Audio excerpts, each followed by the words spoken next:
All right, I think we are live. Hello, everybody. We're starting a little bit early because there's much to discuss.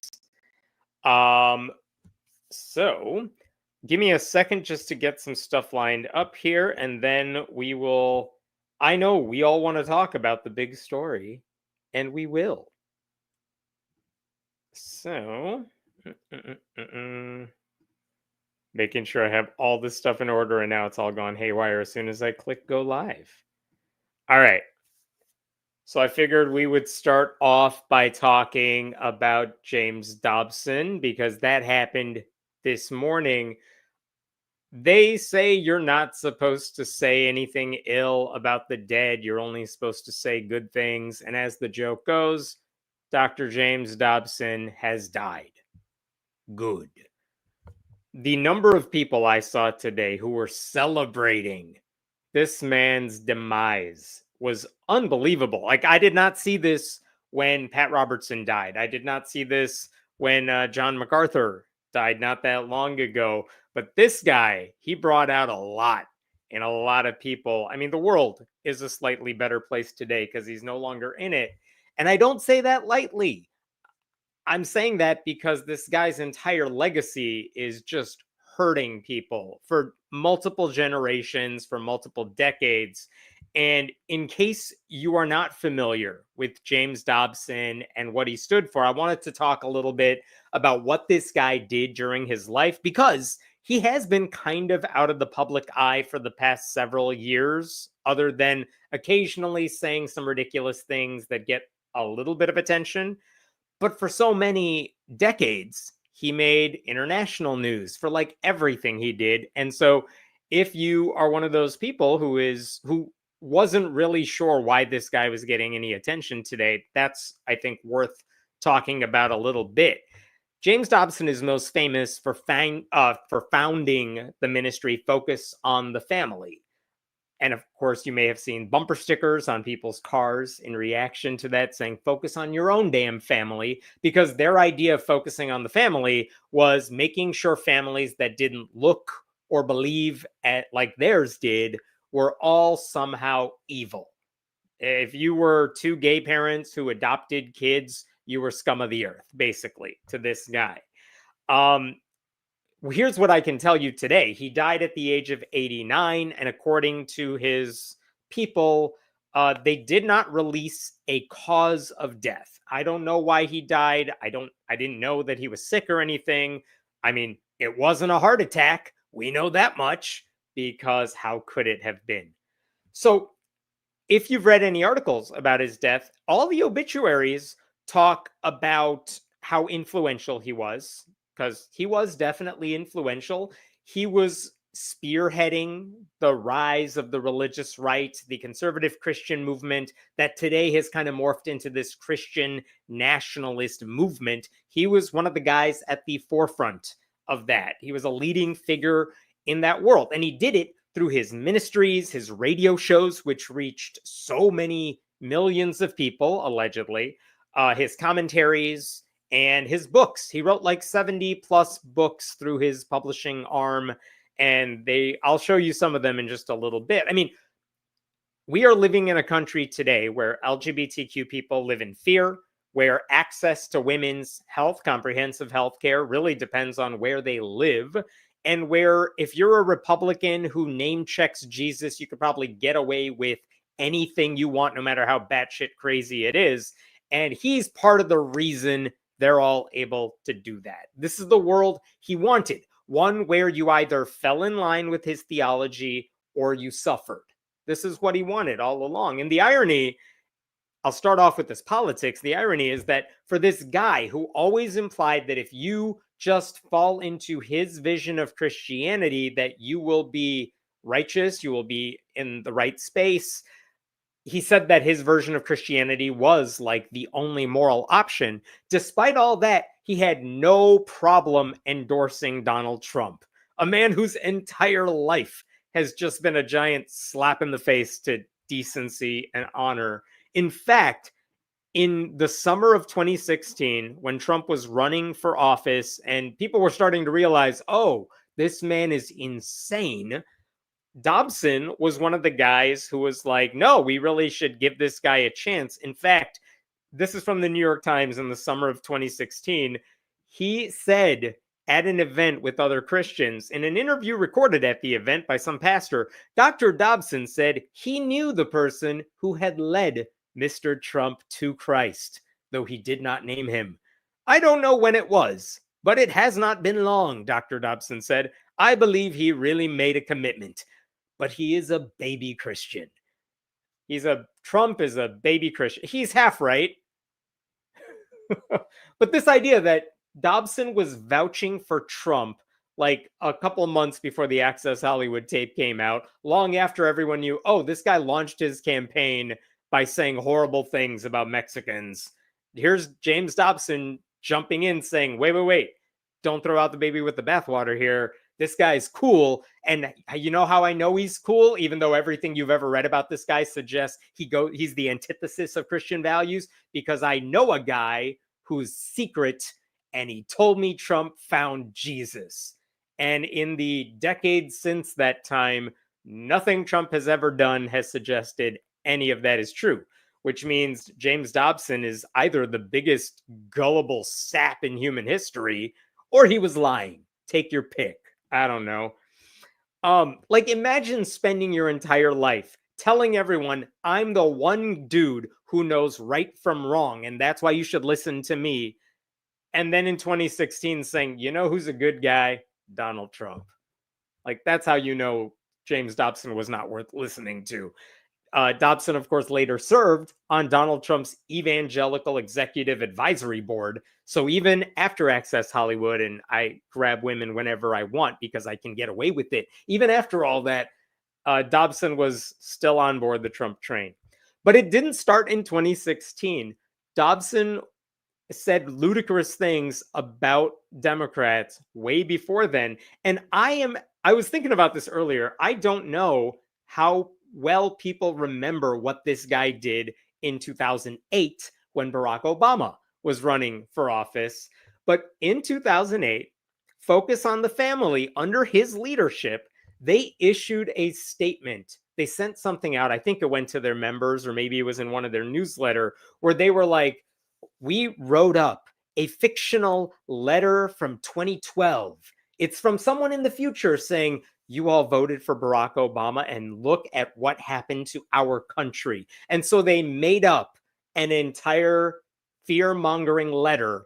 I will show that to you here because some of this deserves to be played or replayed in your minds. Letter from 2012 in Obama's America.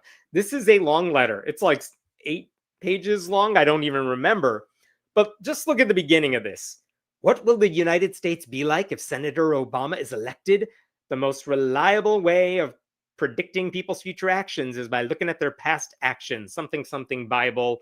So they basically wrote this fake letter. They say this letter is not predicting that all of the future events will happen, but it's saying each one of these changes could happen. And also that each change would be the natural outcome of everything we've seen based on the liberal judges he likes. So what did they say in this letter? Okay. This is the letter. It's dated October of 2012. Again, this was published in 2008. And this imaginary person is like, dear friends, I can hardly sing our national anthem anymore. I get tears in my eyes and a lump in my throat. Let me tell you what happened. Okay, I'm not going to read all of this, but I will tell you. This letter says, there is a country that now has a 6-3 liberal supermajority on the Supreme Court. If only. But because of that, they took away everyone's freedoms. They said homosexuals are now given special bonuses for enlisting in military service. All the after-school Bible clubs have been banned in America. Private ownership of guns is now illegal. Churches are now forced to host same-sex weddings. Like, the amount of things they said in this letter are just absurd. And some of it is like, yeah, if only some of that were true. But some of the stuff like forcing churches to host weddings they don't want to host, like, that came out of nowhere and was total BS to begin with. But like, And we now live in a country where the exact opposite of a lot of these things has come true. And guess what? The world sucks right now. I'll skip over the full letter just to jump to this, because in 2021, right after Joe Biden got inaugurated, Dobson wrote, as you would expect, that guess what? There's going to be disaster. I know this is very tiny font, but I will show you some of this. This is in his newsletter he sent out shortly after Biden was inaugurated. He says, as I warned in December, there will be no checks and balances within our system of government. The most radical ideas promoted by President Joe Biden and his majority party will be enacted. Blah, blah, blah. What's it going to lead to? More regulation, less freedom, more taxation, less religious liberty, more socialism, less democracy, more funds for abortion, less support for the sanctity of human life, less funding for the military, more illegal immigration. It's just a litany of whatever right-wing fears people have. But I did note two things. One of the things he writes here, more appeasement of China, Iran, Russia, and North Korea. So I guess if you are being friendly with Russia, he's like, that would be a disaster, and that's what Biden's going to do, which, you know, that's interesting to look back on. He also wrote in this letter that there will be less freedom, but like James Dobson and the conservatives these days don't give a damn about Donald Trump taking over blue cities and building concentration camps wherever he wants for the brown people. So again, I say all this just to point out that James Dobson, when he had the easiest moral questions of our time, got it so ridiculously wrong that it makes it hard for me to believe people look to this guy for moral guidance for anything. And I'll give you one last political example here, which is that I'll go even easier than Obama or Biden or Trump or anything. In 2017, Roy Moore was running for U.S. Senate in Georgia. He was running against a Democrat named Doug Jones. And the Washington Post had this huge article, 2017, detailing how Roy Moore was basically a sex predator who went after children. And they got the children at the time, they were now adults, to speak out, use their real names, because they were like, this guy is bad. He comes across as this wise Christian. He was formerly the Supreme, was it Georgia? It was Alabama. I apologize. But in Alabama, he was the Chief Justice of the Alabama Supreme Court. And they were like, don't trust him. He's a bad dude. What did James Dobson do when Roy Moore was running for that office after the Washington Post article came out? He recorded an ad urging Christians to ignore how Moore had been personally attacked by the Washington establishment. And he urged Christians to vote for Roy Moore because he was a man of proven character and integrity. James Dobson said that after we found out he was a sex predator. And Moore later lost that race, thankfully, though it was not by much. Now, if those were James Dobson's only mistakes, we would not be talking about them, because guess what? A lot of conservative Christians said a lot of the same things. They are also horrible people. What made Dobson unique is just how sadistic this man was. He delighted in watching other people suffer, especially kids. So in 1970, he began publishing all these books that earned him a lot of prestige in the conservative Christian world. And these are books with titles like Dare to Discipline and The Strong-Willed Child. And these books basically had James Dobson urging parents to beat their kids into submission. I'll give you an anecdote here that he includes in The Strong-Willed Child. And let me show you this. It's disturbing stuff. As one commenter is saying here right now, I just saw this. Whatever Dr. Spock said, Dobson said the opposite. I mean, one of the reasons Dobson even wrote those books is to counter the parenting advice given by the more respected Benjamin Spock. But look at this. This is from The Strong-Willed Child. And this is early in the book, too. What page is this? This is page 4 and 5 in this book, okay? But I won't read all of this, But he includes an anecdote about their family dog, Siggy, which is short for Sigmund Freud. But Siggy the dog, it's a tiny dog. It's only 12 pounds, he says. And he says the dog was being disobedient. Um, and look at the bottom here. I had seen this defiant mood before, it's right over here, and knew there was only one way to deal with it. The only way to make Siggy obey is to threaten him with destruction. Nothing else works. And he says he gets a small belt to help me reason with Mr. Freud. What did he do to the dog?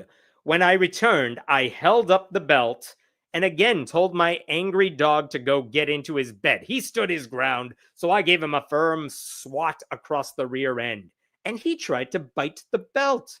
I hit him again, and he tried to bite me. What developed next is impossible to describe. That tiny dog and I had the most vicious fight ever staged between man and beast. I fought him up one wall and down the other with both of us scratching and clawing and growling and swinging the belt. I am embarrassed by the memory of the entire scene. I'll just scroll down to this. I eventually got him to bed, but only because I outweighed him 200 to 12. This man is bragging about beating the shit out of a tiny dog because the dog didn't speak English and wasn't listening to him. And why did he include this anecdote in the book? Because he writes later, the moral of the story is just as surely as a dog will occasionally challenge the authority of his leaders, a little child is inclined to do the same thing, only more so.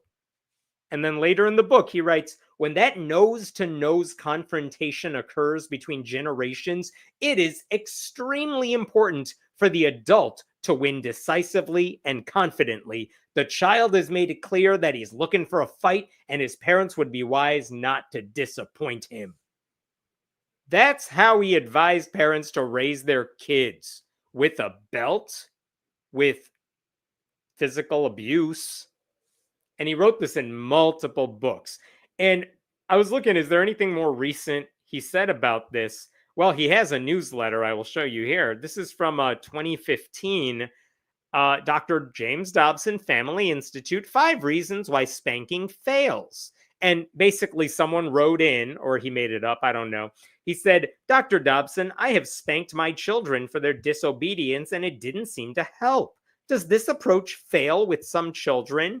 And Dobson basically says, yes, spanking can fail for a few reasons. But number 4, why might it fail? The spanking may be too gentle. If it doesn't hurt, it isn't worth avoiding next time. A slap with the hand on the bottom of a multi-diapered 30-month-old, we're talking about a 2.5-year-old kid, is not a deterrent to anything. While being careful not to go too far, you should ensure he feels the message. Jesus Christ, this man is evil. So he fully said, you should spank your kids, and if they're not listening to you, just go harder. That's the way to be a good Christian parent. And I'm sure I will hear in a little bit from some of you who were raised by parents who listened to Dobson's advice. I've read a lot of their accounts online. It's horrific. I mean, if you were one of those people, I've said this before, but if you happen to be one of those people who grows up to say, whatever, there's nothing wrong with spanking. I got spanked as a child and I grew up just fine. Like, the response is, no, you didn't grow up to be just fine. You grew up to be the sort of person who thinks physical violence against your kids is the way to parent. So no, you're a broken person as well. Stop it. What the hell is wrong with you? So this is the sort of advice Dobson dished out to like millions of people. And it didn't stop. He didn't stop with the shitty parenting advice then. He was also ignorant about sex. And he also pretended to be an expert on that subject. This is a guy who pushed for purity culture long before purity culture was like a thing. And in his view, sex only comes in one flavor. It's missionary style with your wife, where the man has an orgasm and the woman is there. And that's it. Everything else is just satanic. There's a wonderful video online of James Dobson speaking to a Christian audience about things he saw when he was in like a big city, because he had to do research, and he talks about things he witnessed that would shock these people. And I want to play it for you, but I also don't want this video to get totally demonetized. But he tries to tell them, like, he's trying to describe to these older Christians what a glory hole is and what threesomes are. And then he reads them song lyrics written by Prince. And everyone is very traumatized by all of this. I also enjoyed this. This Right Wing Watch caught this years ago. During a program he was doing to talk about the Obergefell ruling, which was coming up at the time. So this is like 2015. He was talking about how horrible it would be to give rights to LGBTQ people. And look at this. Later in the program, Dobson took issue with pastors who are compassionate toward those who have attractions to same-sex individuals. I would like them to think just for a moment about LGBT, Dobson said. The B stands for bisexual. That's orgies. Are you really going to support this? So James Dobson thinks the B in LGBT stands for orgies. Sure. And like, look, even when he's not trying to play off non-traditional sex for shock value, his vanilla advice was also really, really bad. Let me show you this. And last week, I read you an email that was very disturbing for one of the stories. Well, guess what? We're going to read through this passage together as well, because I had to read it, and now you do too. Let me give you some background here. In 1975, James Dobson wrote a book called What Wives Wish Their Husbands Knew About Women. And this is a guidebook to men saying, let me tell you what your wife wants you to know. And one of the things he wrote, and again, he knows women are reading this, but he basically said, if men are not getting sex, their semen literally builds up inside them to the point that they have to have a release. And if you're a good woman and you love him, you will help him satisfy those needs as meaningfully and as regularly as possible. Which, okay, to a point. I will also point out that he does not think women's sexual needs are a thing. He actually says her needs are typically less urgent and pressing. So, yay to his wife, I guess. But let me show you this article. This is an excerpt from the book. Let's read it together. This is his advice on sex. Oh my God. Many women stand in amazement at how regularly their husbands desire sexual intercourse. In this instance, there is a matter which husbands wish their wives knew about men. When sexual response is blocked, males experience an accumulating physiological pressure which demands release. Two seminal vesicles, small sacs containing semen, gradually fill to capacity. As maximum level is reached, hormonal influences sensitize the man to all sexual stimuli. We are now describing Randy Marsh going without the internet. Whereas a particular woman would be of little interest to him when he is satisfied, he may be eroticized just to be in her presence when he is in a state of deprivation. A wife may find it difficult to comprehend this accumulating aspect of her husband's sexual appetite, since her needs are typically less urgent and pressing. Right, ladies? Aren't you shocked that men like sex and you totally don't all the time? I know this may come as a surprise to you, but you know James Dobson is only describing himself, but his whole method of doing this is every man is just like me and every woman is just like my wife. They don't like sex. They don't want it. Let me tell you about all men. It's very much like Ben Shapiro saying like, what? Women get wet? My wife doesn't get wet. I don't know. There's something wrong with you if you... Anyway, let us read on. Oh, wait. Where are we here? Thus, she should recognize that his desire is dictated by definite biochemical forces within his body. And if she loves him, she will seek to satisfy those needs as meaningfully and as regularly as possible. I am not denying that women have definite sexual needs which seek gratification. Rather, I am merely explaining that abstinence is usually more difficult for men to tolerate. Ladies, why would you let your husbands not have a release? You don't need it, but come on, he does. By the way, that rule, he actually says in his book, I think he says there's a 72-hour rule that if guys don't ejaculate in 3 days, like all hell will break loose. That's a myth. I don't know what else to say about that. Men have different sexual needs, women have different appetites as well. You know your person that you're with, whatever, you figure it out. There's another thing I want to read to you. Again, I apologize, but we have to do this because he's dead now, and we have to understand the harm he caused. So in another book, his book Dare to Discipline, he implied that the only thing women bring to the table in a relationship is sex. And because of that, if they even think about having it before marriage, then they bring nothing to the table. Very much the why buy a cow if you can get the milk for free, right? He actually, I'm going to read you. He has this exchange in his book. Like someone asked him a question and now he's going to answer it. Let's go through this together because, oh my God, this question. Here we go. My teenage daughter has admitted having sexual relations with several boys, which we could stop there. If you're a teenage girl, I promise you're not telling your father about any of this, but okay. Since she doesn't believe in God, she sees no reason for doing otherwise. Because, of course, this is not happening at Bible camp, which it totally does. No, she has to be an atheist. That's why she's slutting it up, right? Anyway, what can I tell her? Because she's asking me, her father, for advice. What does James Dobson say about this? You might make her aware of the fact that sexual freedom is expensive, and most of the bills are paid by women.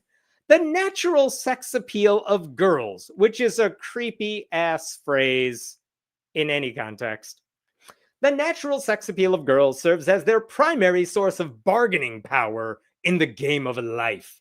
Sure, they think they want to have a brain, but who cares about that?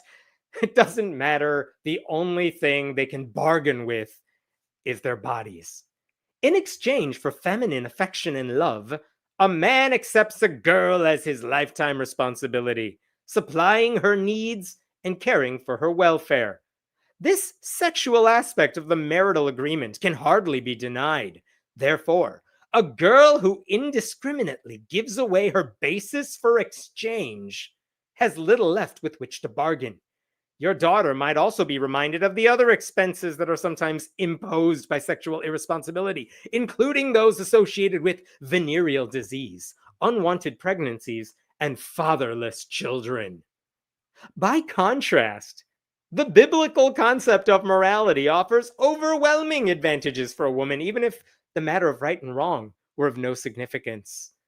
Through moral behavior, she's more likely to achieve self-respect, the respect of society, the love of a husband, and provision for the needs of her children. Got it, ladies? If you had any kind of sexual activity before marriage, you will not procure the love of your future husband. And that is all you ever want, and you're giving it away.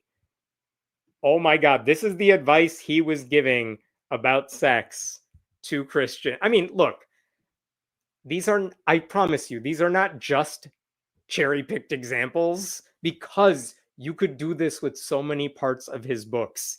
And it's not like he's one of those like Josh Harris types that wrote a book called like I Kissed Dating Goodbye, promoting purity culture, and then a little bit later in life, he's like, you know what? I was dumb when I wrote all that stuff. Dobson never did that. Dobson never wrote follow-up books 30 years later where he said, all right, I listened to women for the first time in my life, and maybe I was wrong. He never did any of that shit.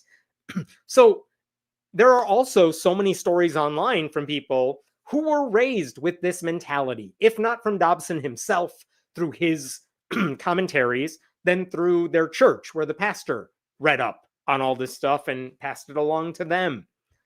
Really quick, while we're at it, Dobson also blamed Sandy Hook massacre on atheism, abortion, and gay marriage.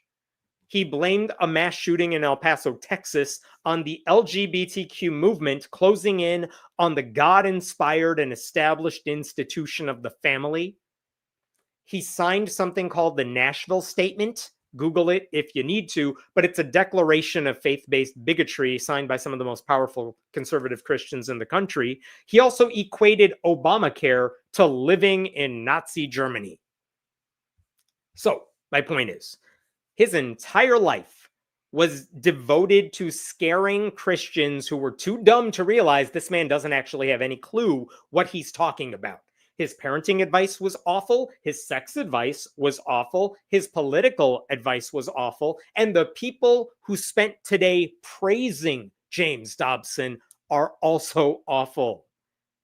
I think I made a video about this last year. Last year, there was a historian named John Fay, FEA, but he wrote an article for The Atlantic where he basically said, look, James Dobson has his faults, but he taught my father how to love his family more. So can we cool it with all the James Dobson bashing? That was a year ago.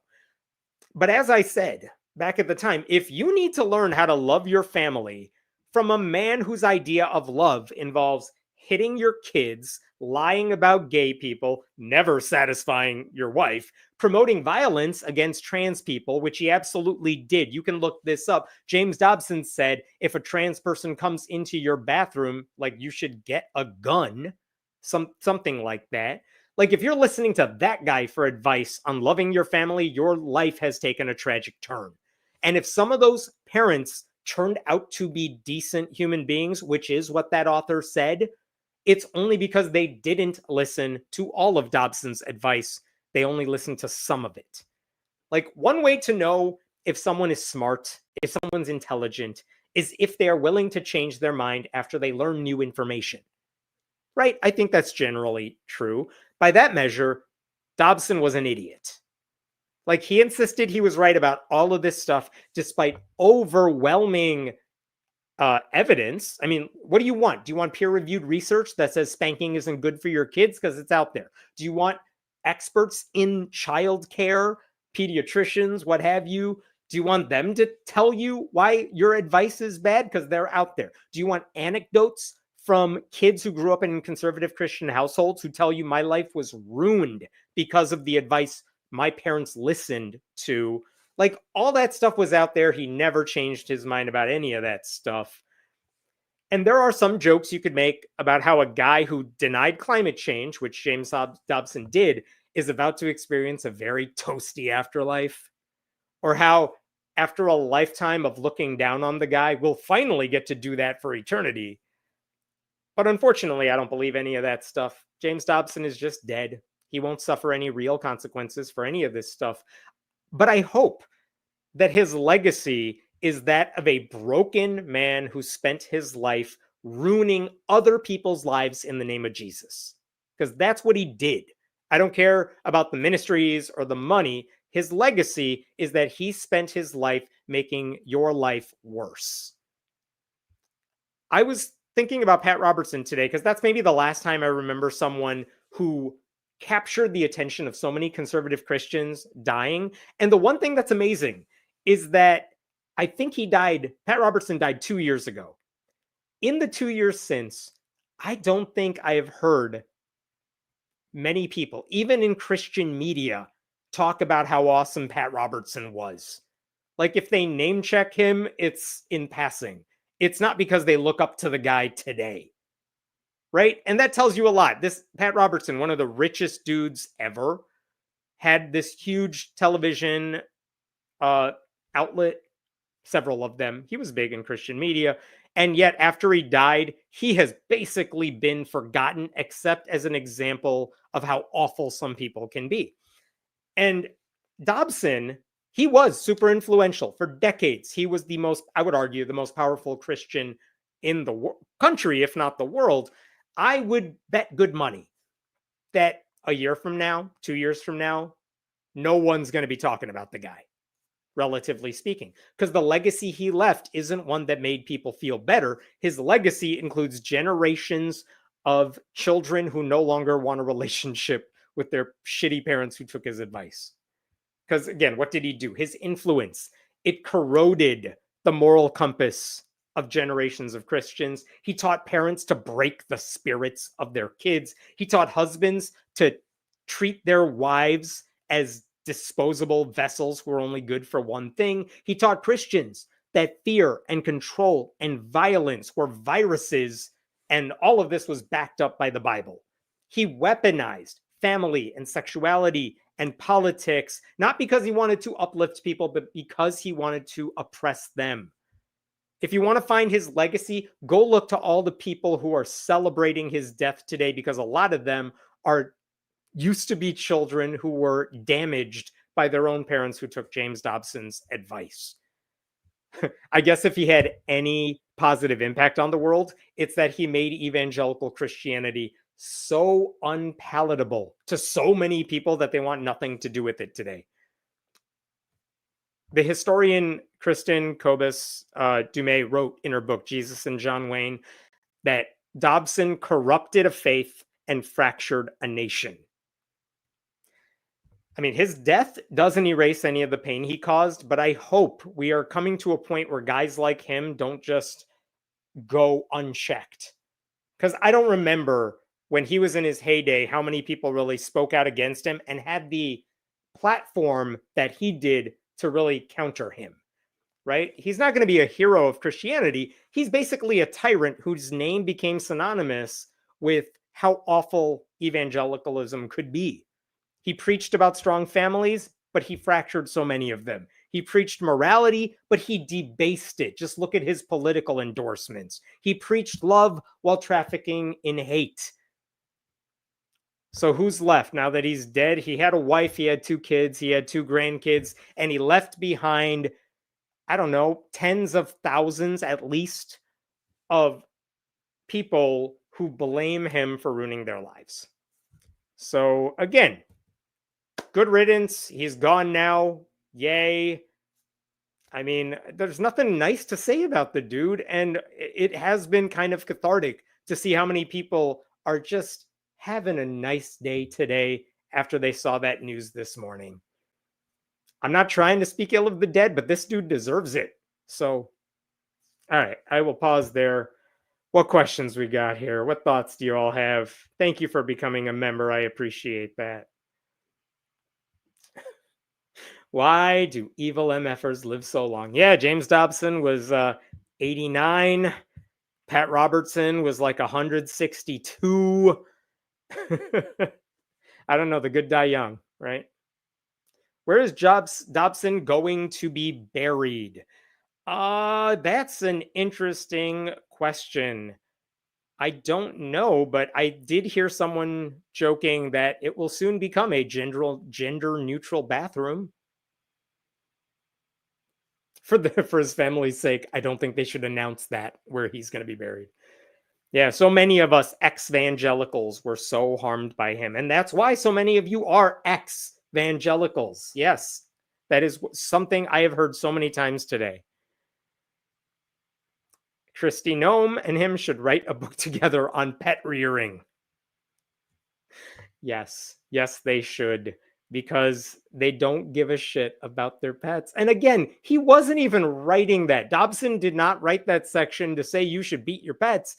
It was an example to use to explain why you should beat your children. Like, it's somehow even worse. I mean, Christy Nome's shooting her pets because she wanted to shoot her pets. There was no ulterior motive for it. Dobson beat his dog, or at least said he did, because he really wanted everyone to beat their kids. This is the kind of worldview that pits a bunch of armed men on horses with hounds against a fox. Yeah, it was overkill in so many ways. James Dobson finally succeeded in making the world a better place. Yep, as soon as he left it, it's a better day for a lot of people. I only feel I turned out decent because of the good things my parents did by example and not because they spanked. I think I would have turned out better if they had never spanked me. Yeah, again, the people I have heard from who say I was spanked as a kid and I turned out fine, those are not people I generally think turned out fine. I mean, they can think whatever they want about themselves, but that's the thing. I will tell you, as a parent myself, it's not even on the table for a way I discipline my kids, and I can't even imagine doing such a thing. And again, are my kids fine? I would like to think so, but that's the point. If you need physical abuse to get kids in line, you're doing everything wrong. Just as satisfying to know he is gone, though. I think the best we could do now is forget that dude. Yeah, or at least remember the worst aspects of his legacy in the hope that we don't repeat those mistakes again, because there is no shortage of conservative Christians or even Republican pundits who echo a lot of the things he's saying now. There's plenty of them out there. They are more heavy on the discipline and the conservative side of things than they care about Jesus. But that legacy is not going away. So if you think about Dobson, if we are thinking about his legacy, let it be for the stuff he was actually known for by his victims, his survivors, and not for the things he wanted to be remembered for, which is unfortunately a lot of what I saw in a lot of the mainstream obituaries of the guy today, which I read with amazing delight. Every single one of them. Spank that like button. There you go. All right. I knew that was going to take a while, but how could we not discuss that? Let's talk about a different story that is also disturbing, but for very different reasons. There was a story I came across recently that, as I read it, it just got more and more disturbing along the way, but there is kind of good news in a sense at the end of it.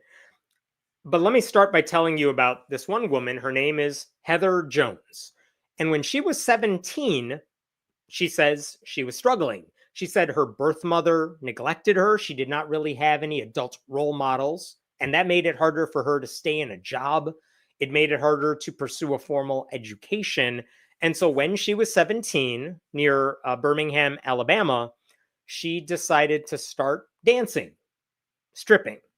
And even though whatever club she was working at technically should not have allowed her to work there because she was underage, somehow they allowed her to do it. It happens. And that's what she was doing when she was 17. And it wasn't long before she met a guy whose name is Bob Sullivan. And Bob, he must have known she was underage at some point, but he basically promised this woman, Heather, that he was going to change her life. And they soon began what I would call like a sugar daddy relationship, right? He says, I'm going to pay for your clothes. I'm going to pay for food for you so you can go to restaurants. And in exchange, she gave him private companionship. And yeah, it's sex, it's sexual abuse, if that began when she was 17. And Sullivan said he did it because two people loved her. He did, and so did Jesus Christ. And then he bought her a phone so he could communicate with her on their secret phone. And over the years, as she grew up and she's in her 20s, at some point, she became depressed. She became emotionally unstable. These are her words. And then he paid for her to go to rehab too. No expense seemed too lavish for him. And I think she thought he could afford all this because he was a doctor. Or at least that's what he told her he was. And she soon discovered, wait a minute, he's not a doctor at all. It turns out he's not Dr. Bob Sullivan. He is Father Bob Sullivan. And in 2023, this guy began working at a Catholic church called Our Lady of Sorrows Church in the city of Homewood. And that name of that church, man, that is apt. But yeah, he was working at some other churches in the area. But in 2023, he started working at this slightly bigger Catholic church in the city. And that's somehow, I don't know if she was looking this guy up or like, I don't know what their relationship was like at the time. We're going to get to that in a second. But when she found out he was working at this church and he was kind of the head of this church, she basically knew, I can't keep this a secret anymore. But part of the reason, she said, she's 33 now, by the way. Heather is now 33, and she worried that others may be vulnerable to the same type of manipulation and exploitation that she experienced when she was younger. But before she could say anything publicly, Bob Sullivan, the priest, tried to buy her silence. And he tried to buy it for $273,000. And I know this because she recently spoke to The Guardian about all of this. Here is the headline in The Guardian right here. Alabama priest investigated after woman alleges private companionship arrangement beginning at 17. Well, in this article, one of the things that is pointed out is that Bob Sullivan sent her a non-disclosure agreement. Bob and his attorney sent her an NDA for $273,000. We give you this money. You never tell anybody about me. And I guess she signed it and he sent her the money. $273,000 in 2 payments. And that came a year after this guy already sent her $120,000 on Venmo. But he always did it in increments that were lower than $1,000. So like you're not tipping anybody off. So he sent her $120,000 in 125 payments.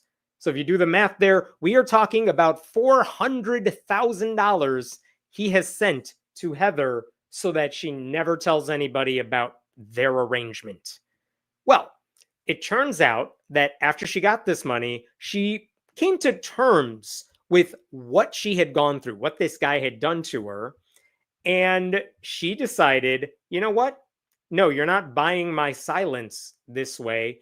In fact, she said, she wrote back to him and said, I'm not going to be quiet unless you give me another $100,000, which, depending on how you want to look at it, is either like super devious or, you know what, go get paid. You earned it. I don't know. But Jones wrote that she later proposed to revise the NDA with Sullivan and requested $100,000 more. She said the agreement heavily favored his interests and offered no meaningful protection, healing, or justice for dealings with Sullivan that she had come to regard as exploitative and predatory. So she already had about $400,000. She wanted an extra $100,000. He never responded to her. And then a few weeks ago, having all the receipts at her disposal, she informed the diocese in Birmingham of what she had gone through. She gave them bank records. She gave them an email about the NDA that Sullivan sent her from a church email address. She sent the NDA.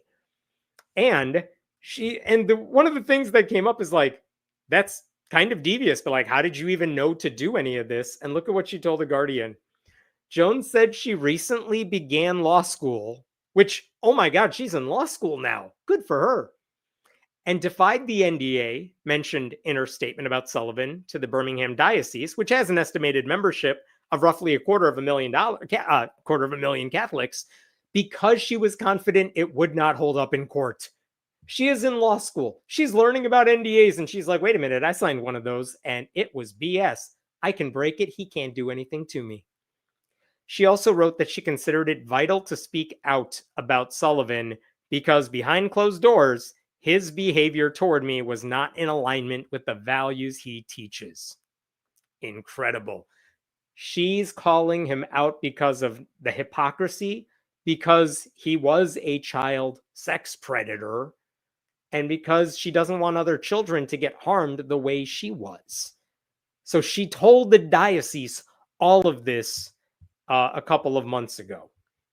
And earlier this month, and I'm talking about August, earlier this month, Sullivan, who is now 61 years old, he told the congregation that he's going on personal leave.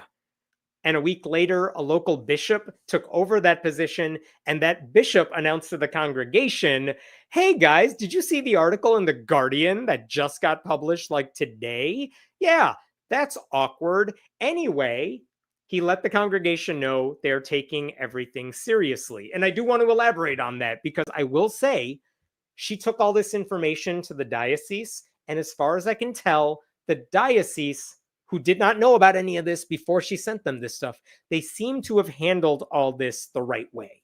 And by that, I mean, the diocese reported the allegations to local law enforcement because it involves someone who was 17 when it all began.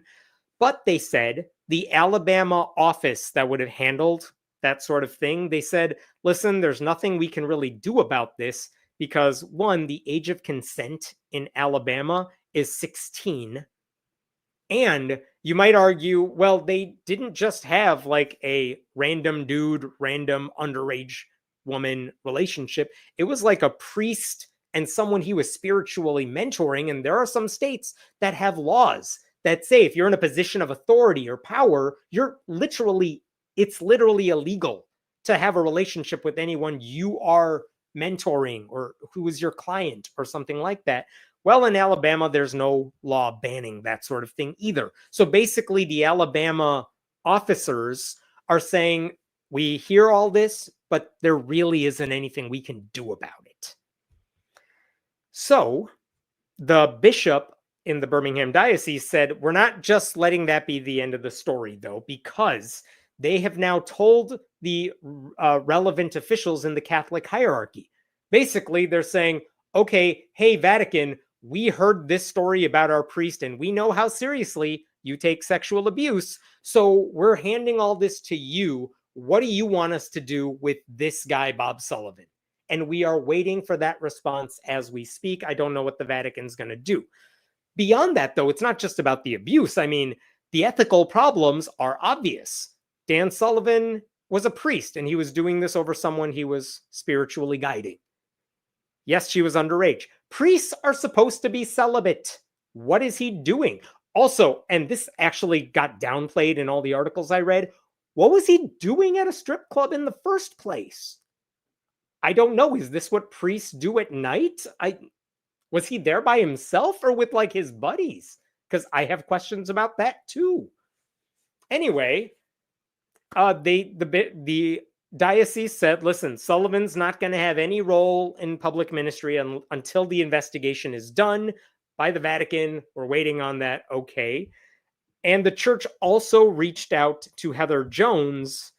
But I will say, I don't know that they really helped her out here. Voicemails the diocese left with Jones, and which she shared with The Guardian, offered her free therapeutic counseling. I don't know. At this point, do you really want to go to the counselor recommended to you by the Catholic Church that has ruined your life up to this point? I'm not sure I would say yes to that. I'm assuming she rejected that offer. Interestingly enough, I was reading other news reports about this. This is not even the first sex scandal involving this particular church, because the only reason Bob Sullivan was the priest is because there was another priest who was there for like 30 years, no scandals. He recently retired and Bob Sullivan took his place. But that dude who was there for 30 years, how did he get the job? He got the job because the guy before him, in 1989, that guy was kicked out because several young men accused that guy of sexual abuse. And the church eventually kicked out that pastor. They had another dude who was there for 30 years. And then he retired, and here comes the new guy. And guess what? He's in trouble now. There was another article about Bob Sullivan.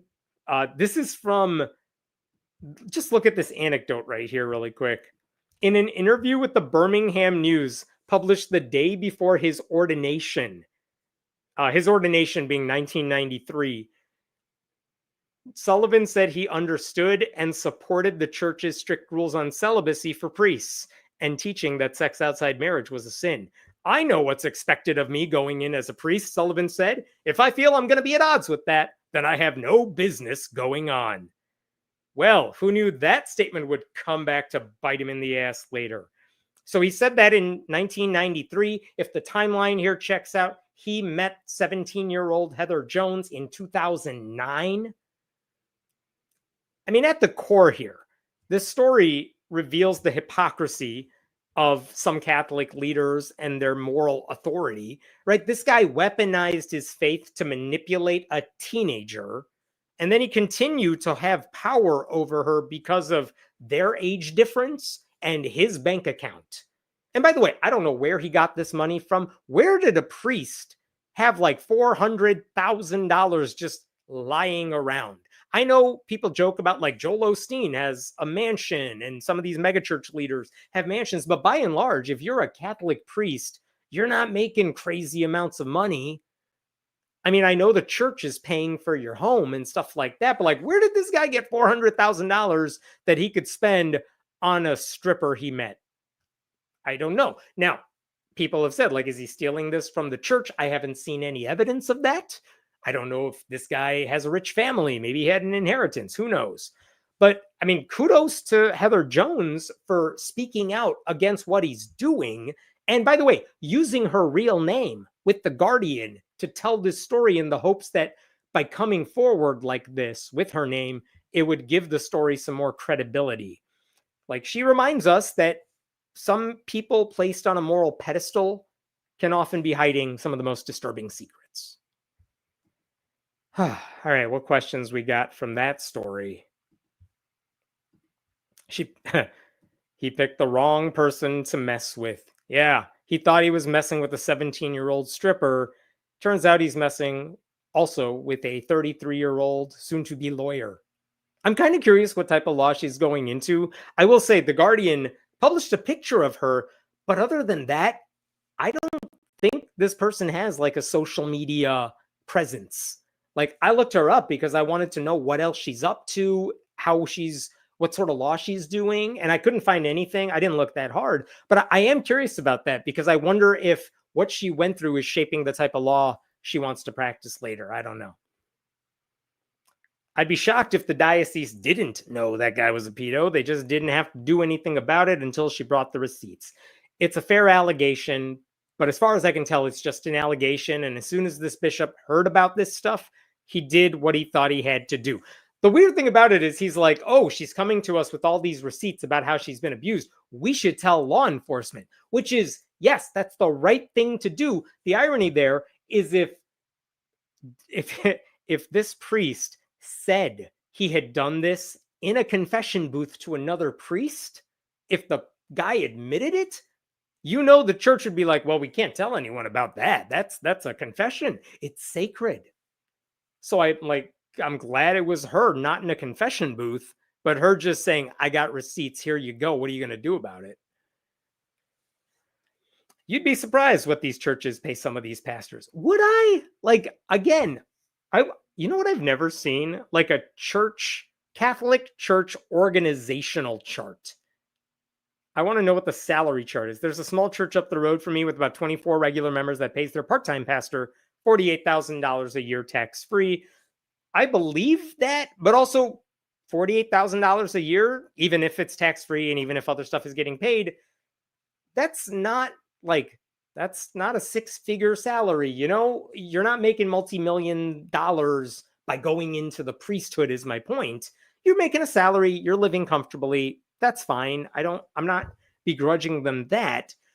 But again, if you're making $48K a year, even if you're a priest and you don't have a family to support and you don't have to pay for your home, how much of that is your take-home pay that you're saving up for a rainy day? Like, how do you amass $400,000 without anything else coming in? I don't know. I want to know that. All right, I'm jumping to another story. Give me 1 minute here. May I say, it feels very good to close James Dobson tabs.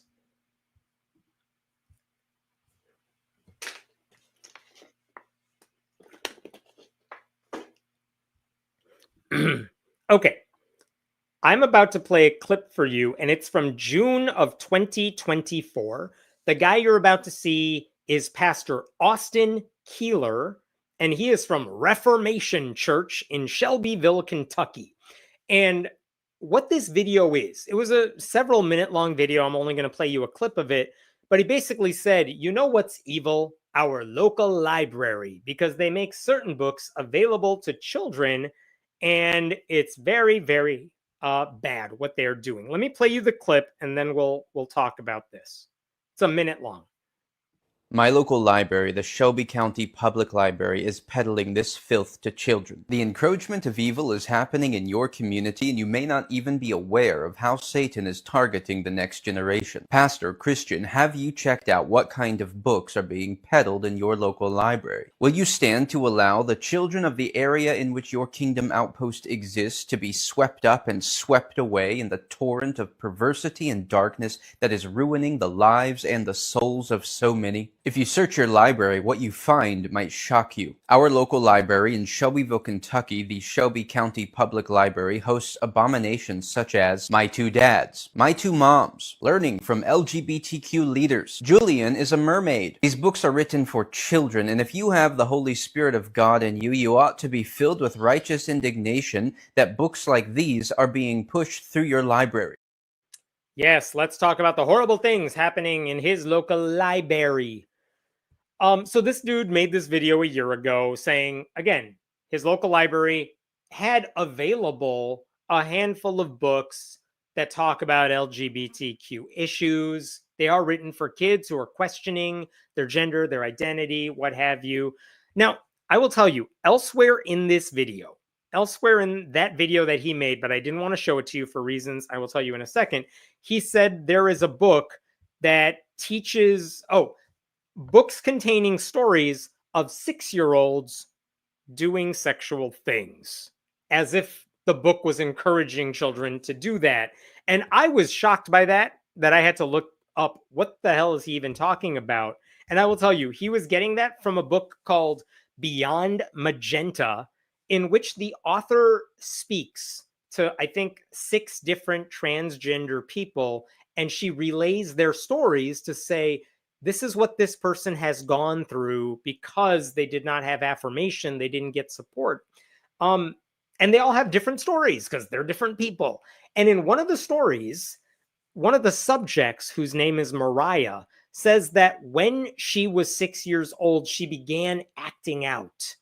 And she said, from 6 up, I used to kiss other guys in my neighborhood, make out with them, and perform oral sex on them. We were really young, but that's what we did.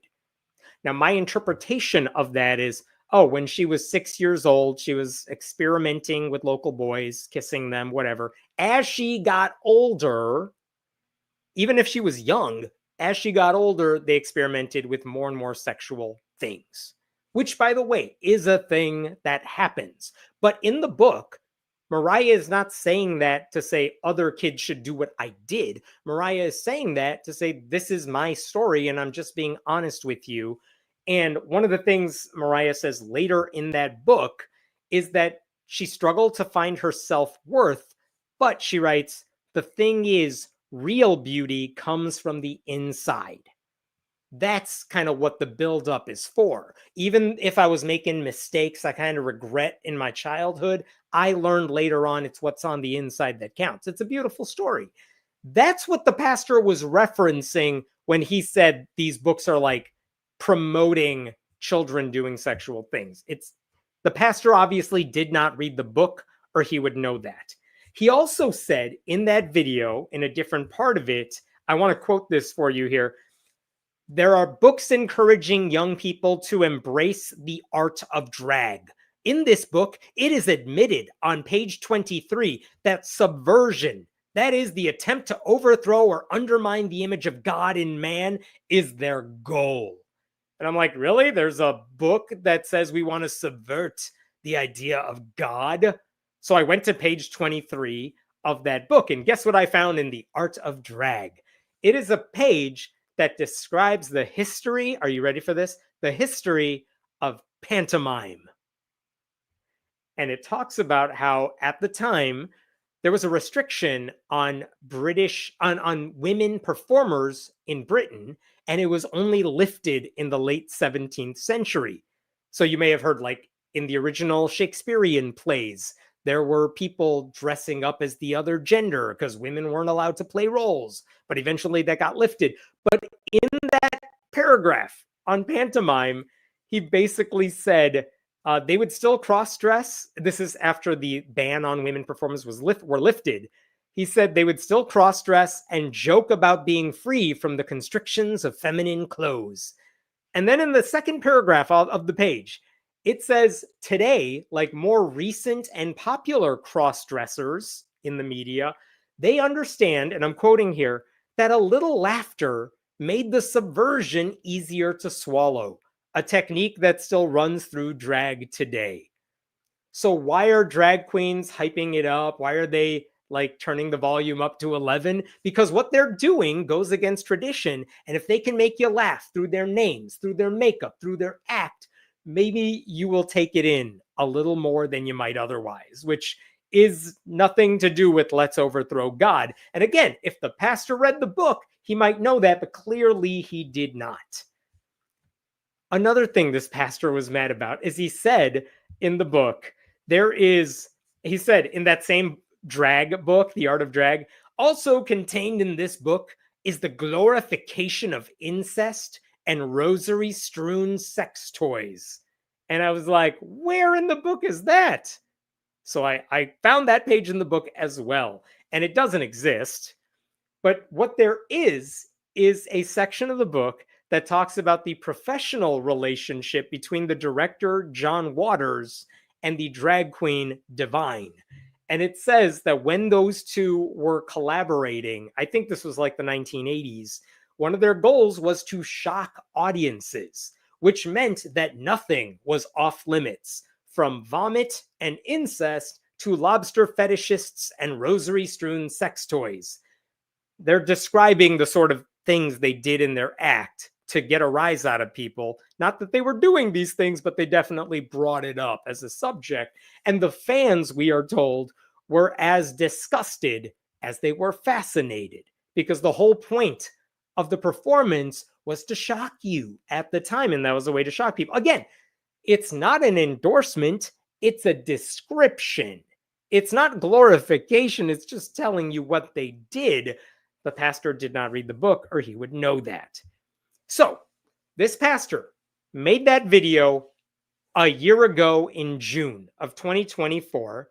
And in that video, he says the library is putting this all out there. How dare they? And in the Facebook description of the video, he actually lists like 24 books that they have in the library that they shouldn't have, basically saying they should ban these books, right? And again, there were some books on that list that were clearly not even promoting trans people or anything like that. They were written by trans people, or they were written by cisgender people who just didn't demonize gay people or trans people. I'll give you an example. One of the books on his list is called Far from the Tree, which is a wonderful book I have read by the author Andrew Solomon, who is gay. And basically, this is my rave endorsement for the book. What he writes about is that what happens, you expect as a parent, when you have a kid, your kid's going to be like a little mini version of you. That's the fun in having a kid. But what happens when your kid turns out to be so far from the tree, so different than you? How do you cope with that? And he offers himself as an example. He says, I was gay. I knew that from a young age, and it kind of destroyed my parents. They didn't know what to do with that information. And he had to guide them through that later in life. But in the book, he talks about parents who have kids who are geniuses, parents who have kids who become school shooters, parents who have deaf parents who have kids who can hear, or vice versa. What sort of challenges emerge when your kid turns out to be so different than what you expected? Like I said, fantastic book. And this guy, this pastor, is using that as an example of a book that basically ought to be banned from the library for reasons. I don't know what those reasons are. So, okay, why do I bring all this up? The video never told viewers what to do with this information, but the implication was that our local library has these books and we need to do something about it. And guess what article appeared like this week in the Kentucky Lantern, which is a local paper? Theft or civil disobedience? 16 books have gone missing after Shelbyville Church urges members to check out, never return, library books about LGBTQ plus people. And basically, what happened here is that someone from the church checked out all of the books on their list a year ago after that video was made, and they have never returned them to the library. The library has sent multiple notices to this person, as they would anytime someone has an overdue book, but the person has chosen not to return the books. Basically, the books run to about $411. And so the church, the pastors, they were just, when the newspaper contacted them, they were like, yeah, we did that. Yes, we have urged Christians, both locally and across the country, to search there's the dude with the mustache again, to search their libraries for books that promote sodomy, gender confusion, and rebellion against God, and if found, to check them out and never return them as an act of civil disobedience. Pastors Jerry Doris and Tanner Cartwright and Austin Keeler, an evangelist with the Church Mission Reformation Frontline Missions, recently told the Lantern in an email. So they're like, yeah, we told people to check out those books and steal them and never bring them back because we here love the Bible. Oh, what's that you say? There's a 10 commandment. There's something on the 10 commandments that says thou shalt not steal. Don't worry, we didn't read that because we don't know how to read books. But they're bragging about this. And when the newspaper asked them, like, why are you doing all this? Look at what one of the pastors said. This is not literacy, it's grooming. Asked about the removal of public property, one of the pastors said, we reject the idea that civil rebellion is only legitimate when it's done with rainbow flags or Marxist slogans. Civil disobedience is a biblical category when obedience to God and love for neighbor demand it. Like, this is not good trouble. This is just, this church is encouraging theft, possibly vandalism. Can't really tell.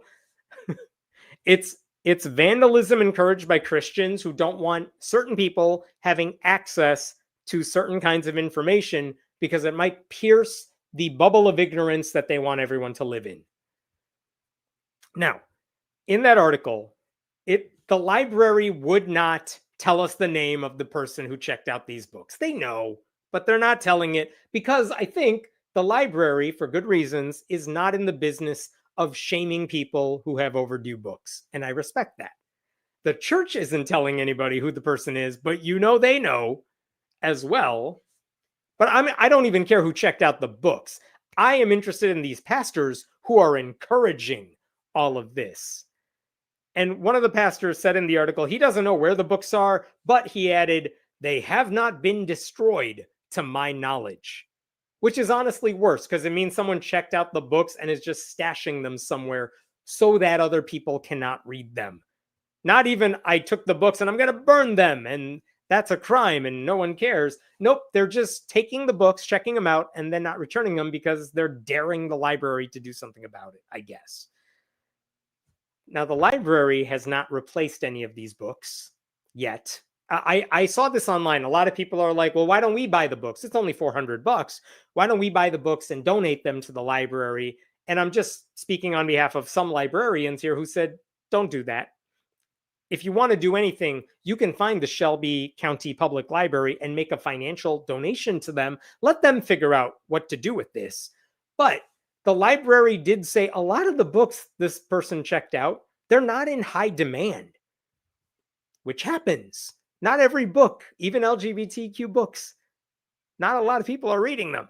I mean, listen, not a lot of people are reading books, period. But a lot of books in the library never get checked out. And they have a system at local libraries for figuring out, like, listen, no one's checking out this book and it's in bad condition. Maybe we'll get rid of it or we'll sell it for 25 cents or whatever. It's also why libraries don't want book donations. They have a certain amount of space and they have a system for figuring out which books they ought to purchase, which books they can borrow from other libraries in their system. You know what I mean? They have a way to do all this. And And also, the library even said in this article, we normally buy books based on certain factors. Look at this right here. Here we go. Amanda Perry Davis, the library's collection manager, said the library acquires books generally based on their popularity. That can be determined by various book reviews, journals, and magazines. Library professional journals recommend the lost books as appropriate titles for each age level. Patrons also suggest specific books to acquire. So what ends up happening is they get these books in the library because either someone wanted them or because they got good reviews and they want to make it accessible to people. And that's why they have the books. If no one is buying them, they'll find a way to get rid of it after some amount of time. The irony here is that by checking out these books, you're actually telling the library system that these books are now in demand and they should buy more of them because maybe there's a high demand for these books. So that could backfire. But even if the books, that also means if no one was checking out these books, all they had to do was nothing, and there's a chance the library would have gotten rid of them eventually. But by checking them out, they're now bringing more attention to the books, so this could backfire. Some of you may recall that about a year ago, I made another video about a pastor from Kansas. And there is a pastor who posted, sorry about that, on Instagram. He posted this on Instagram. He said, "It's Pride Month, a good time to recalibrate what it means to love your neighbors. One way you can love your neighbors, ... is to gather together some of the men in your church and go empty." Sorry, let me show you this here. There we go. One way you can love your neighbors and your community is to gather together some of the men in your church and go empty the local library of all their LGBTQ plus books. Start with the kid books and work your way up. This really is a great way to love your neighbor and serve your community. And then he posted a picture of all the books he had taken from the library. And again, one of the ironies there is by checking all of it out, you are telling the library there is a demand for these books. Anyway, you can watch that video. I made it a year ago. But my point is, it's all very dumb. And if someone wants to check out a copy of any of these books that these guys have now taken, the library can just procure another copy, whether they borrow it from another library or they buy a copy themselves. But I mean, this whole stunt, it tells you something about the conservative Christian mindset.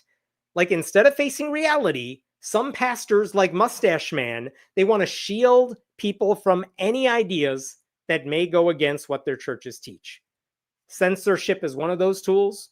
Vandalism is another.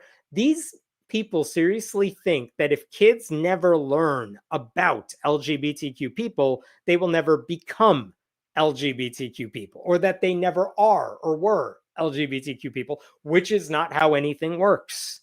Like, kids who are gay or trans will continue being gay or trans. Now, whether they can accept that and whether they make it into adulthood, that's an open question. The books help them accept it. But trying to put blindfolds on everybody, that's something conservative Christians love to do. Like, they take the same approach to sex education and atheism, right? That's why they fight sex education in schools. It's why they flip out at objective lessons about world religion, because they think if you learn about different ideas, you might do those things. Like, education is the enemy for people like this. Honestly, if these pastors actually had the courage of their convictions, they would be encouraging people to read those books, because their sermons can then contextualize the ideological message in those books. But no, they don't want to do that. They don't want to talk about it, and they don't want you having access to those books. Honestly, I feel kind of bad that the person who checked these books out probably hasn't opened any of them up, which is too bad, because that person might empathize with the struggles LGBTQ people have faced, often at the hands of people like the mustache guy. Like, these people always pretend like they're acting out of love, but really they're just cloaking themselves in religious righteousness, but they're spreading lies about these books they have not read to manufacture outrage. It is what they do. They're not really afraid of perversion. They're not afraid of grooming. They are worried that a kid may end up reading one of these books and realize that love and identity and family can exist outside the boundaries set by really shitty churches like the one these guys run. And instead of trying to expand their minds, these pastors have nothing to offer those kids because their faith is too weak to deal with any kind of scrutiny. So they're railing against sin, but meanwhile, they're telling people to commit a sin in their own right. And the message to LGBTQ people who are in their communities, maybe even in their church, is that their lives are too shameful to even be read about. Like, that's the legacy of guys like this. They're not heroes. They're not martyrs for the faith. They are petty, pathetic censors, terrified of new ideas, who just want to stand in the way of human dignity, and they'll do it in the name of God. So again, I would encourage you, if you've made it through this video, you can go to the Shelby County Public Library. You can go to their website. You can make a donation to the library. But I did reach out to the library and I said, how do you want people to help you all out? Like, do you want them to donate these books? Do you want them to give money? They did not respond to me. So in general, I'm just telling you, you want to help out a local library, make a donation to them. Let them figure out what to do with the money. Okay, I will pause there for questions. What else we got here? Oh, thank you for that. Or member Olivia. Or did he read the book and is lying? I'm wondering if you're talking about the video I played from Mustache Man. I don't think he actually read these books. I think a lot of times what happens is conservative Christian groups say that these books exist, and then they take a sentence out of context and they say, this book is all about this one sentence. And then those lies get perpetuated over and over. So just because this guy was holding up a book and saying, do you know what's inside this book? It's this. Doesn't mean he's actually read the book, because clearly he doesn't know the context of any of this stuff. Olivia adds, thanks for that donation. It's essentially the equivalent of book burning, and those who do that are always on the wrong side of history. Yeah, I mean, they're just trying to prevent other people from getting books. But the weird thing is, with book burnings, with book banning, you know, what do people say during Banned Books Week? If certain people don't want you to read these books, that's all the more reason for you to read these books. And if a church wants to burn books, or if a church wants to prevent you from checking out these books, that's all the more reason you should go seek out those titles for yourself. Go figure out what it is they don't want you to read. So I hope it backfires.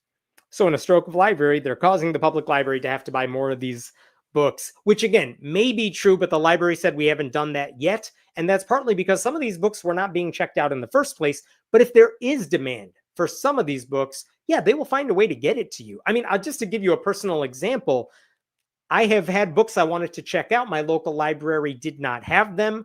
I just put it on reserve and I said, I'll wait, but can you get it from another library? And they did. Or more recently, I said, I want this book. You don't have it. Can you get it for me? And because this book had book reviews in mainstream publications, they said, yeah, we can justify getting that book for our collection, and you'll be the first one to have it. And I just picked it up the other day. Like, it's an awesome system.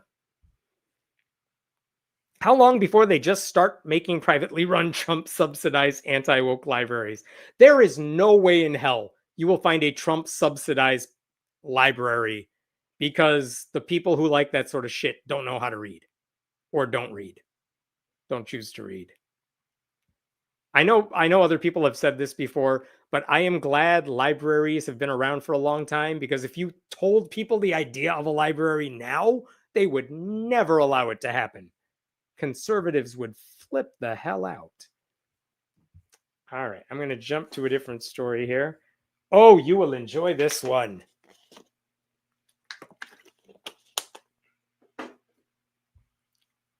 Okay.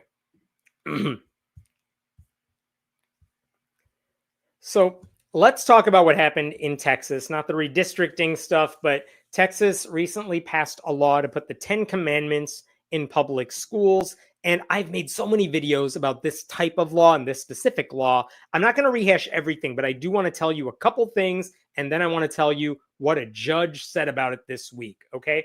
But basically, earlier this year, Texas passed a law to put the 10 Commandments in every public school classroom.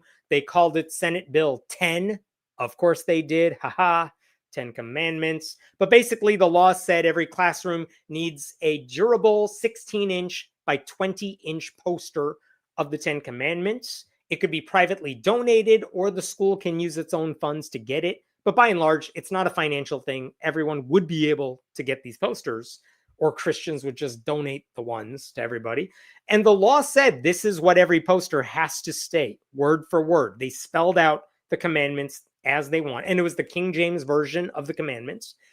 The law also said if any school district gets sued over this, the Attorney General of Texas will defend you for free, or the taxpayers would pay for that. And this hasn't always worked. 2 years ago, they tried to pass this bill. It did not pass. It didn't even make it to a final vote in the state house. But this year, the Texas legislature passed it. They ignored a letter sent to them by 150 Christian and Jewish leaders who said this bill, quote, undermines the faith and freedom we cherish. They don't care because those aren't the real type of Christians and Jews, right? So they passed that bill. Now, what else do you need to know? Louisiana passed a version of this bill too. A federal judge said it's unconstitutional. Louisiana appealed it. And an appellate court just said, what are you doing? Whatever that first judge said is correct. It's still illegal. And that's the Fifth Circuit that said that. Arkansas passed a version of this bill last month. They just got sued over it. And I believe, I can't remember this anymore. Maybe a judge has struck that down. I can't remember, but they've already been sued over it. But Texas is like the most influential state to do this, and they passed it, and they were also sued over this. Now, who did the lawsuit?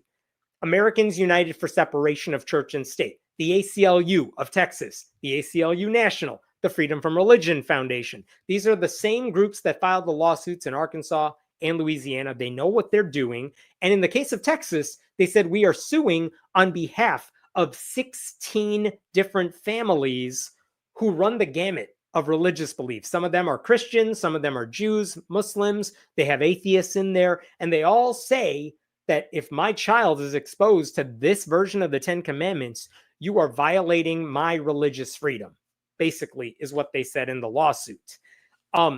They sued the individual school districts. They did not sue the state of Texas, which is the same method they did in Louisiana and Arkansas. Oh, in Arkansas, I should say, a judge did rule on that.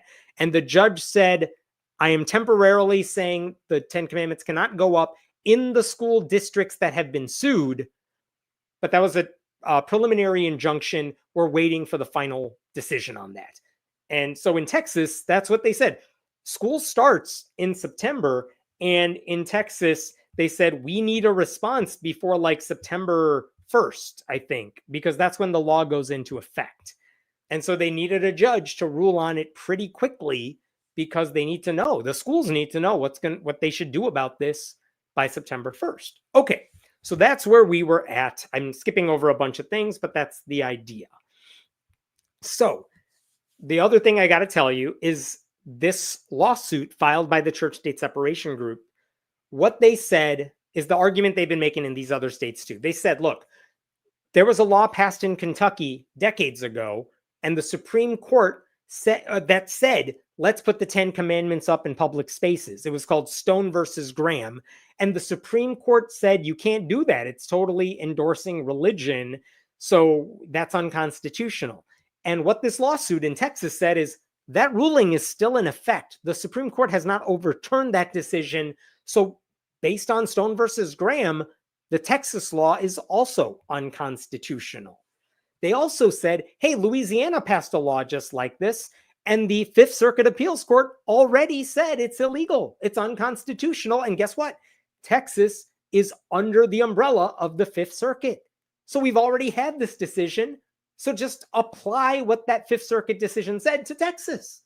So that's what their argument was. They were saying, if the Ten Commandments is everywhere, the state is telling kids what religion counts and which ones don't.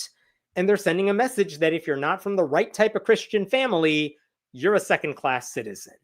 Okay? And they said you're violating our First Amendment rights, our establishment right, the First Amendment's Establishment Clause, their free exercise rights.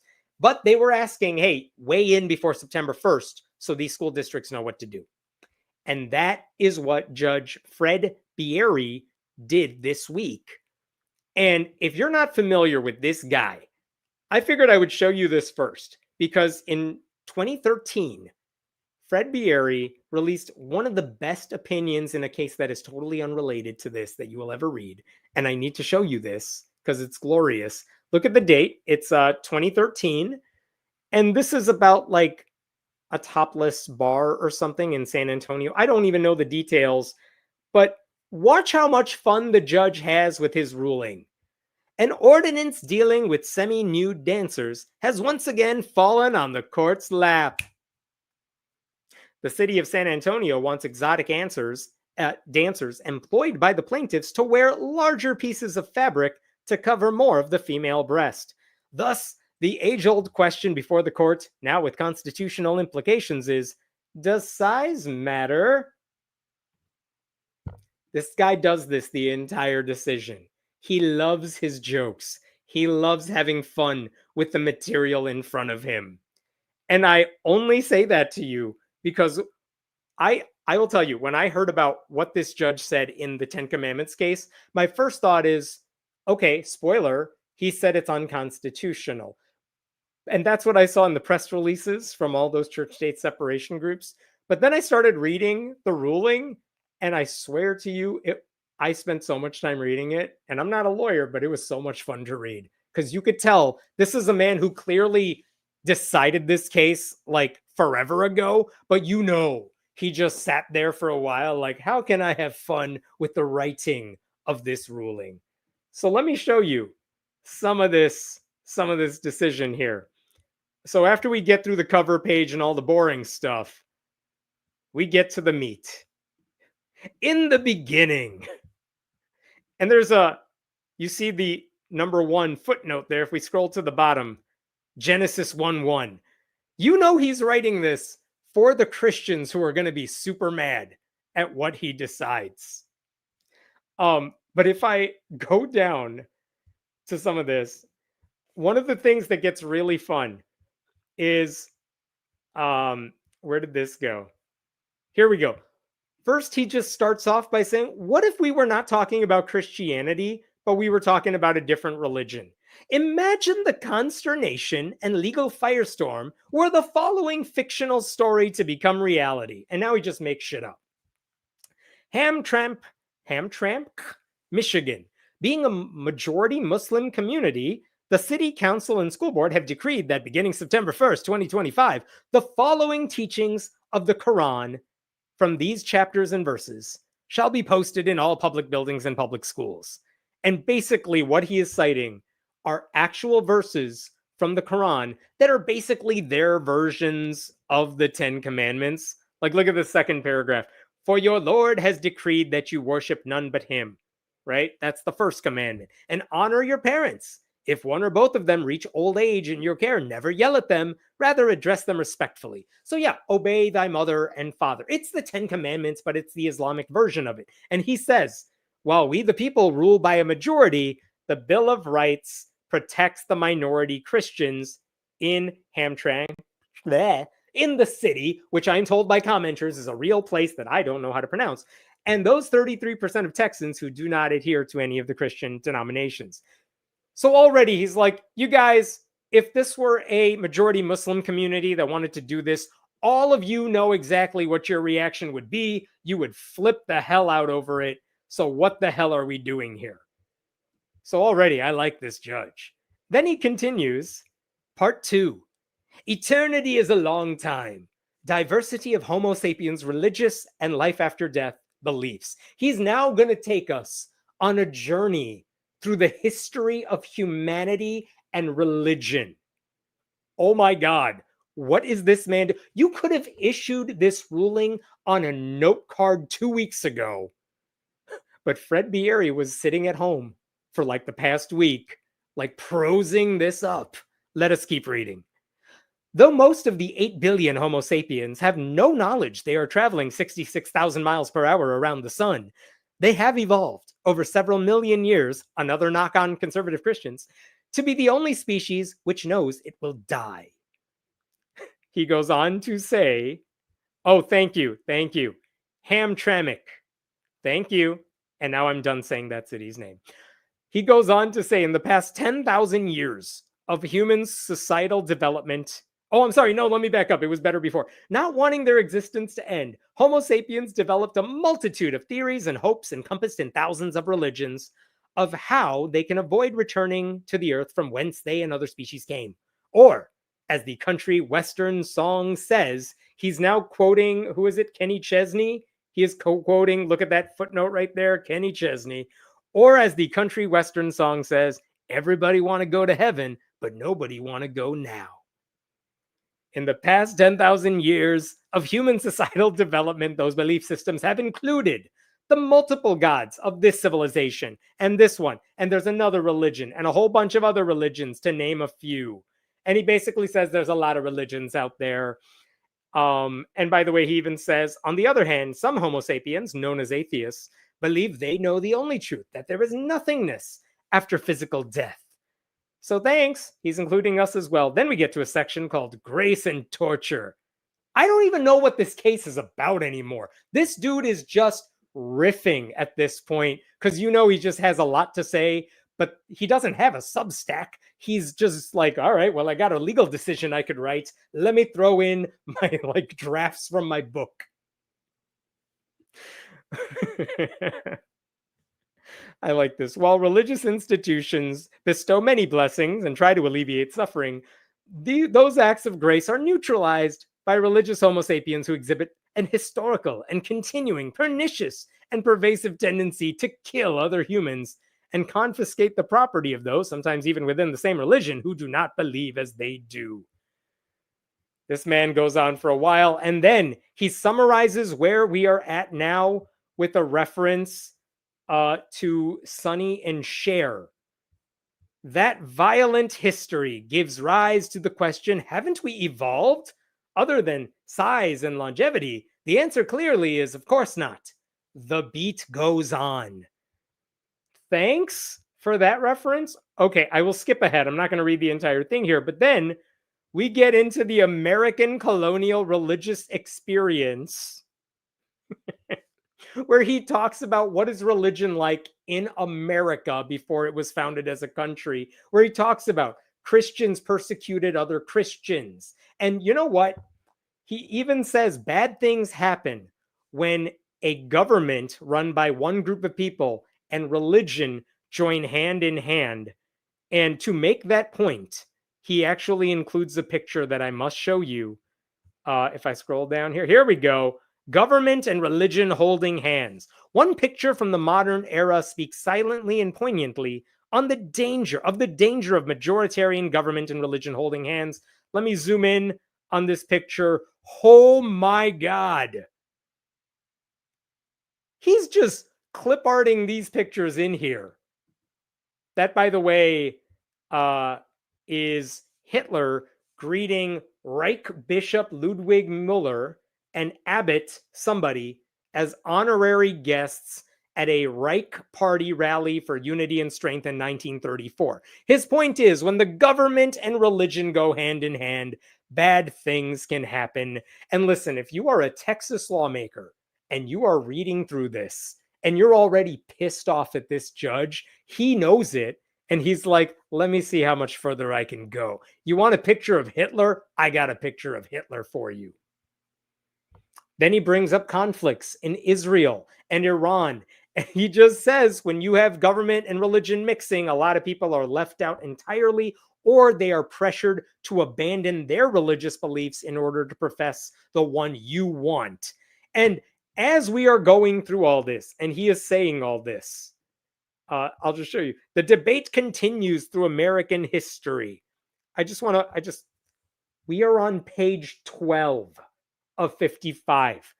This dude has given us all the chapters of the book he's clearly working on, and we're on page 12 of his 10 Commandments ruling. He hasn't even gotten to the stuff we are actually talking about yet. Can you see why I had so much fun reading this ruling and totally ignoring the press release put out by the church-state separation groups?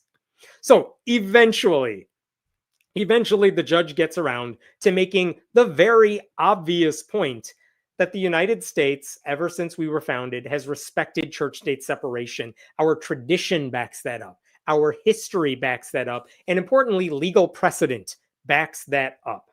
So eventually he says, this boils down to two real questions.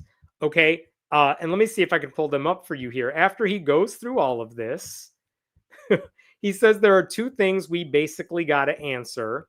And I don't even know which page I have to go to. Here we go. I have to jump to page 21 to find the questions we care about.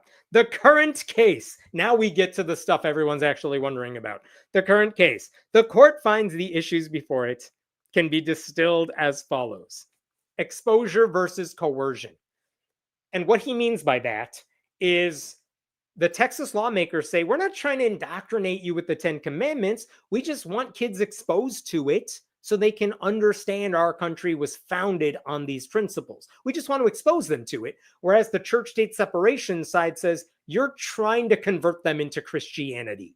There's a coercive element here. This is the right religion, and you should believe this. And the judge is saying, yeah, I got to figure out, is this about exposure or is it about coercion? And the second thing we got to figure out, and he uses legalese to explain this, is, remember I said the Fifth Circuit already declared the Louisiana 10 Commandments law unconstitutional? Question 2 is, does this court have to follow what the Fifth Circuit said, or is the Texas law so different that what the Fifth Circuit said does not apply here? So those are the two things he has to answer, but not without some art. Not without some clip art. You guys look, it's Charlton Heston and Cecil B. DeMille and some Rembrandt picture painting. Okay, dude's just riffing again. I'm going to skip over that. So when it comes to coercion, here's what I appreciate that this judge did after you get past the pictures. He actually went through all of the plaintiffs in this case. And it starts... He explains what the law is, and we talk about what's going on with these things. But look at this. Starting on page, where are we here? 28. He goes through all these families, and he starts explaining. Look at this. Plaintiff Mara Nathan is Jewish, and we talk about her religious beliefs and why she says she doesn't want the 10 Commandments in her kids' schools. She says the text, the KJV 10 Commandments, it's not found in any Jewish tradition. By directing, I am the Lord thy God, the first commandment conflicts with the family's Jewish belief. The displays mandated by SB 10 conflict with Jewish teachings that oppose proselytizing. Then he goes to the next plaintiff. Here's what their problems are with it. He does this page after page, just running through all 16 plaintiffs' families, what their stories are, and why they have a problem with the 10 Commandments.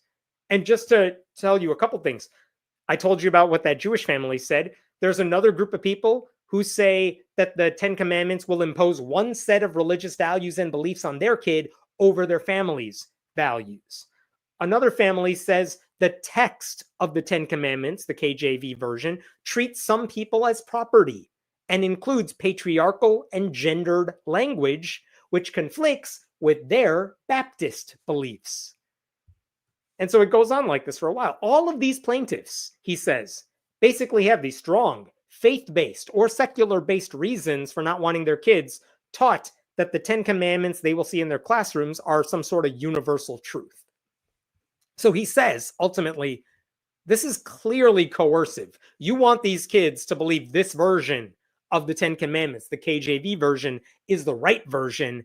And this is no longer about exposure. This is about coercion. Now, what about the Fifth Circuit ruling? He basically goes into depth and says, well, it depends on whether the Texas law resembles the Louisiana law enough, right?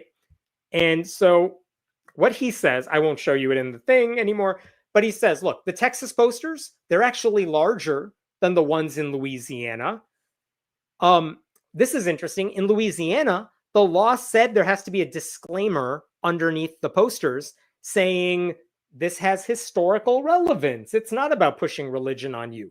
Well, guess what? In Texas, they do not need a disclaimer on the posters.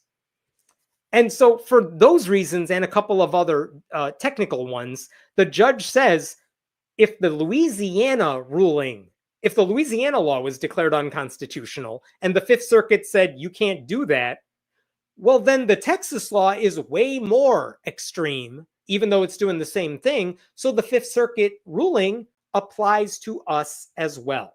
So he's like, I can't even do anything about it if I wanted to. This is, if you appeal this, it's going to go right back to the Fifth Circuit, and they've already said it's unconstitutional. So I have to tell you that. So that's interesting as well. There was one other aspect of this judge's decision I absolutely loved, even though I've already told you kind of the big part about this. The judge said that the two sides in Texas both had expert witnesses. The church-state separation side had a Dr. Stephen Green, who is a religious studies lawyer, I believe, a professor of law. And he explained to the court that the founding fathers supported church-state separation and that our founding documents, like the Constitution and the Declaration of Independence, were not based on the Ten Commandments, and that there is no long-standing historical practice of putting the Ten Commandments in public schools. I mean, at the start of our nation, we did not have public schools. If we had any schools, they were like religious schools, but then we moved away from that historically. So like and even in those religious schools, they didn't really put up the Ten Commandments. So that was what the church-state separation expert had to say. The Texas side brought in their own guy, Dr. Mark David Hall, who is a professor of law at Pat Robertson's Regent University, and he has repeatedly downplayed the existence of Christian nationalism. And after the judge heard from both guys, here's the polite way he put this. The court heard from and is very appreciative of the testimony of Dr. Stephen Green and Dr. Mark Hall, which was an extensive augmentation of the court's 20 years of Methodist Sunday school and theology, political philosophy, and constitutional history courses at Texas Lutheran University. He's giving himself a shout out. But then the judge says, the court finds Dr. Green's opinions concerning the intent of the fathers regarding the First Amendment to be more persuasive than Dr. Hall's testimony. Of all the places the judge could have been like, this guy's an idiot, he actually played it cool here and said, yeah, the church state guy's way smarter than the other guy. I love that. Like low key slamming the dude. Imagine being told by a federal judge, you did a shitty job of arguing the one thing you're supposed to be an expert at. And so now we get to near the end of this case, the end of this decision. I'm now on page 53. But look at this. The judge writes, even if the schools, the government schools, were to meet their burden of showing a compelling interest, it would fail. Okay, I'm skipping over that stuff. This is interesting. There are ways in which students could be taught any relevant history of the Ten Commandments without the state selecting an official version of scripture, approving it in state law, and then displaying it in every classroom on a permanent basis. Right? You don't have to. If you want to teach the kids about the Ten Commandments, nothing's stopping you from doing that at all. And he ultimately says here, in sum, the court finds, number one, children can be cruel to their classmates perceived to be the other. That's why he gave us the history of religion and mankind.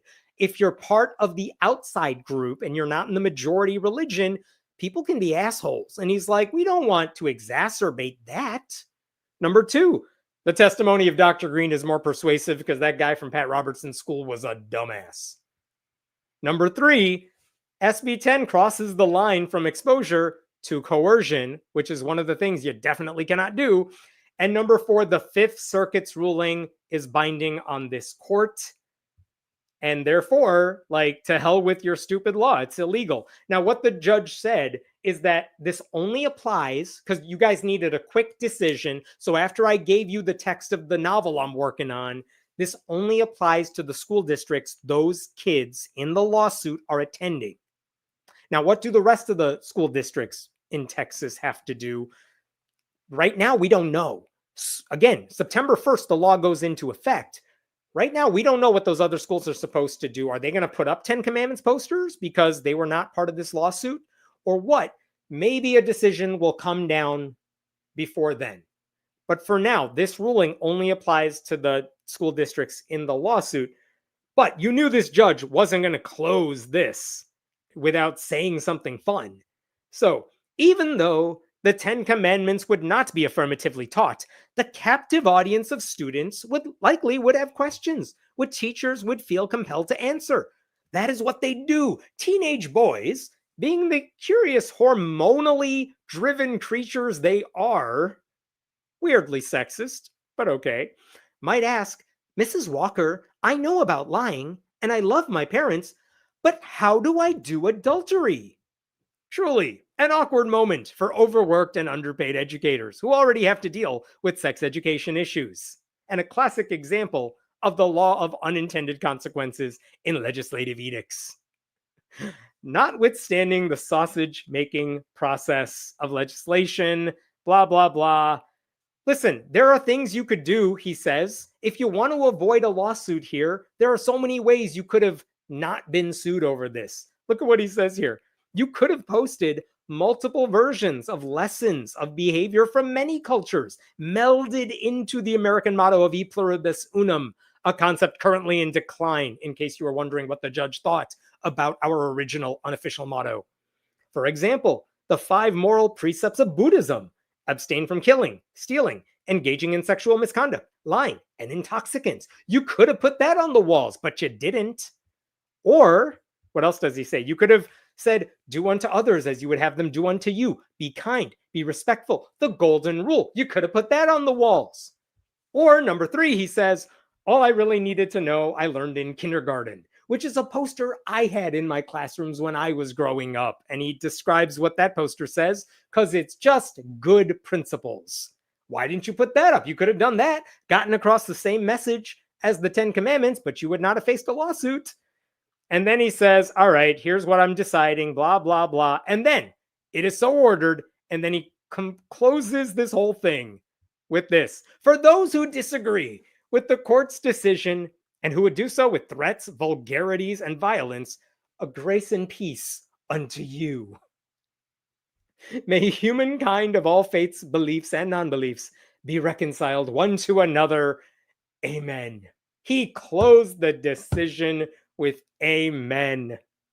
Because, again, he was just twisting it into the backs, twisting that knife into the backs of conservatives. By the way, if he just put that last line, may humankind of all faiths, beliefs, and non-beliefs be reconciled one to another, you could put that on the wall too.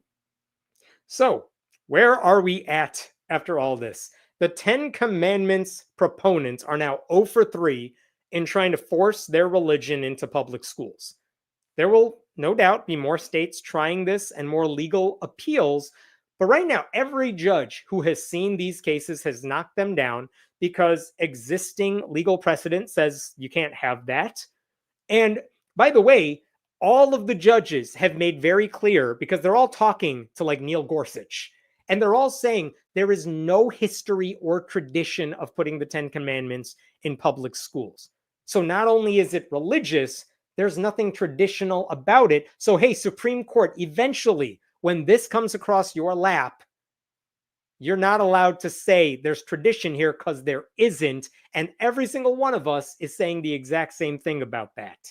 Like, it's a direct pitch to the Supreme Court. Don't waste your time with this shit. We've already figured this out. You don't need to do anything with it. So, like I said, it was fun to see all the church-state separation groups saying, hey, we won the case in Texas. But really, the joy was reading what this judge wrote. All right, I'm going to stop there.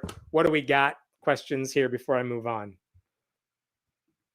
Remind us all, what is the name of this magical judge? His name, I will show you once more, is Fred Bieri.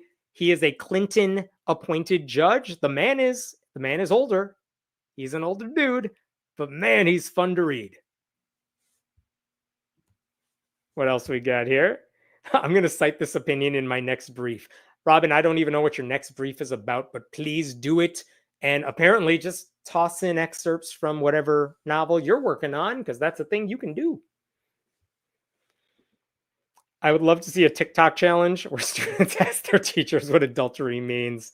No, they don't get paid enough for that shit.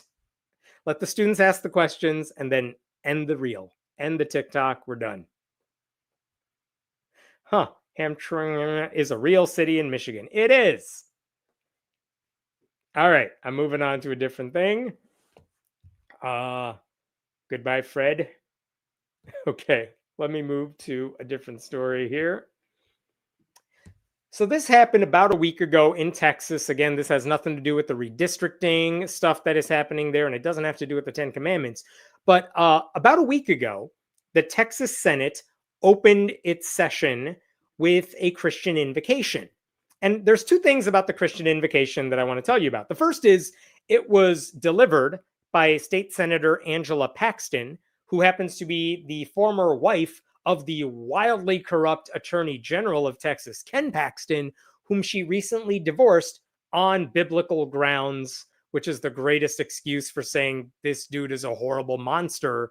And I know he's running for Senate right now, and I want to destroy his campaign right now. So Angela Paxton is the one who delivered the words of Jesus to everybody. But the thing about it is that while she was delivering it, there were some people in the gallery of the state Senate who apparently chose not to stand.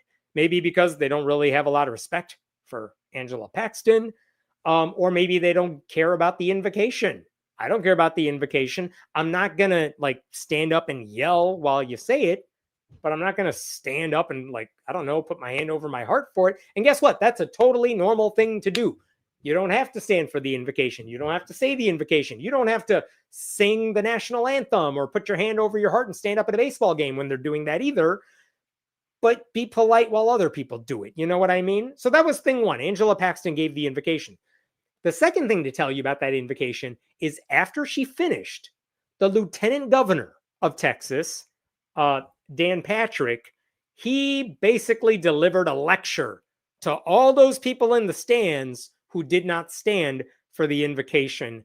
And let me play this message for you. To those in the gallery, please be seated. Thank you for standing. For those of you who didn't stand, next time you come to the gallery, you stand for the invocation. It's respecting the Senate. If you don't stand for the invocation, I'll have you removed. We asked you to stand. I've never seen a gallery ever have any members in my 17 years of people who refuse to stand for the invocation. It will not be tolerated. It will not be tolerated. Bullshit. Like, again, you could do whatever you want as long as you're not disrupting the others. And by the way, it is weird that, as many people pointed out, you know who's not able to stand for an invocation? The governor of Texas, who is in a wheelchair. But again, usually if you're at a baseball game, they say things like, stand if you are able to. Dan Patrick didn't say any of that. He's just saying stand or else we're basically I'll have you removed, is what he said. It is a little ironic that Dan Patrick thinks forced prayer is a sign of respect, as if intentions don't really matter at all. But that's been true his entire career. It's always been about performative Christianity, not actually doing anything that would resemble the Sermon on the Mount.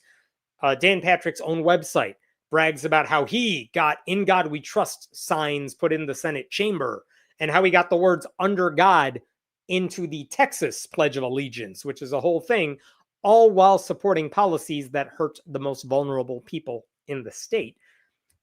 But the bottom line is what he said is illegal. He has no business threatening anybody with removal from the Senate chambers for not playing along with a Christian prayer.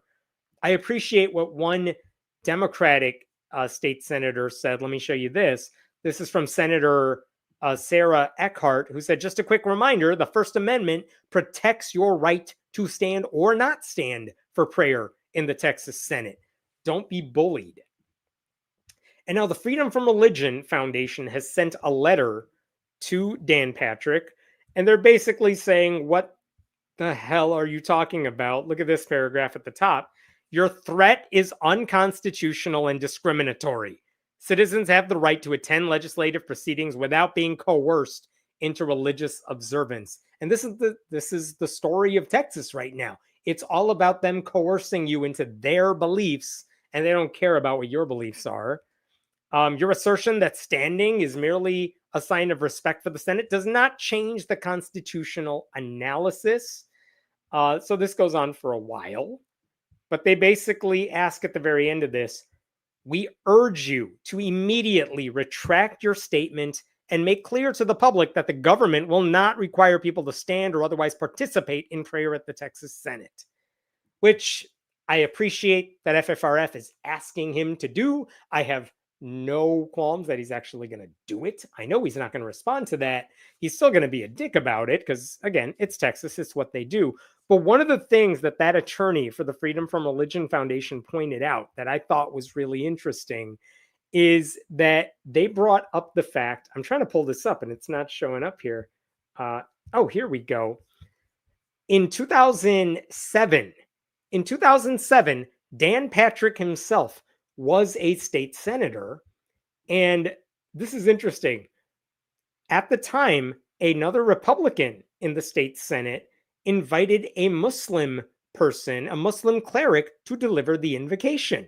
And what did Dan Patrick do when that was going on? If I scroll down here, here we go. Republican Dan Patrick on Wednesday boycotted the first prayer delivered in the Texas Senate by a Muslim cleric and then praised religious tolerance and freedom of speech in an address at the end of the day's session.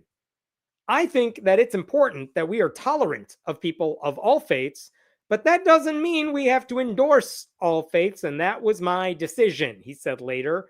I surely believe that everyone should have the right to speak, but I did not want my attendance on the floor to appear that I was endorsing that. So Dan Patrick, as a Muslim leader, was giving the invocation, which, by the way, as far as I could tell, was inoffensive and totally normal. Not only did Dan Patrick just not stand, he left the chambers because he said if I was even breathing the same air as that Muslim guy, that would be me endorsing his religion. And what is Dan Patrick saying now? He's saying if you don't stand up and remain in the chamber, but stand up during the Christian invocation, I'm going to kick you out because how dare you disrespect my religion. Kudos to Chris Line from FFRF from pointing that out. So that's where we're at right now. It's not like Dan Patrick understands this hypocrisy because, again, these are the same Texas leaders who insist on further gerrymandering their own state to block Democrats from having representation in Congress while flipping out at the prospect of California basically doing the same thing in retaliation. But all of this could be avoided if they just got rid of the stupid invocation in the first place. It doesn't serve a purpose. It's not making any of those Republicans better people. They're all moral monsters. Anyone who wants to pray can just do it before the session starts. They do it in their office, do it in the car, on the way to the office, whatever you want. The only reason Republicans have invocations in these chambers is to make clear that their brand of Christianity and the government are intertwined. So that's it. The one other thing I wanted to show you is Dan Patrick right now. Guess what he does? In addition to being lieutenant governor of Texas, he sits on Donald Trump's Religious Liberty Commission, where he serves as its chair. For Dan Patrick, religious freedom just means everyone gets to celebrate my version of Christianity. And if you don't like my version or you're celebrating a different religion, it's blasphemy. Right? I mean, you know what I would like to see? What I would love to see is more Texans showing up to the Senate chambers if they have access to it, and then remaining seated during the invocation prayers. Do it as a form of protest. That is good trouble. But as much as I would like to see that, I also don't want the burden of responsibility to be on casual observers of the Senate who have a right to be there. It should be on the leaders of the Texas Republican Party who set the rules for decorum. Unfortunately, Texas Republicans are not interested in representing everyone in their state. They just want to use their power to force their will on everyone else, whether it's by rigging elections, changing maps, or demanding that the public honor the Christian God, and we don't care what you believe in. And I think this also says something about the broader strategy of Republican leadership here. They always want to control public spaces. They always want to control public expression and public conscience to serve their own ideological agenda. If Christianity if it deserved to be respected, people would be standing and saying this stuff on their own. But because we see what Texas Republicans do with their power, constantly fighting each other to see who can be more cruel to the least of these. I get why some people may not want to stand for the prayer. And I would bet that some of those people who did not stand were also Christians themselves. So that's why Dan Patrick is trying to force them to do it, because the religion he follows isn't worthy enough for other people to follow it on its merits. All right, I will stop there. What other questions we got here? Oh, damn, he's as petty as his God is. Very much so. They're all this petty. Every time you hear these Texas Republicans speaking, it's always the dumbest shit. Invoke this. You don't even need to say more. I can feel it.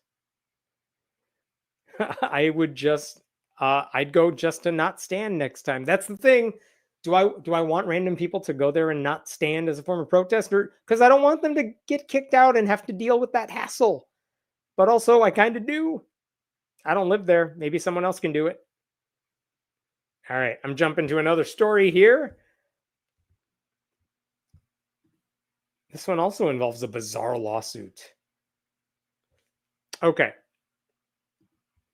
I got it. Let me cross out some of these tabs.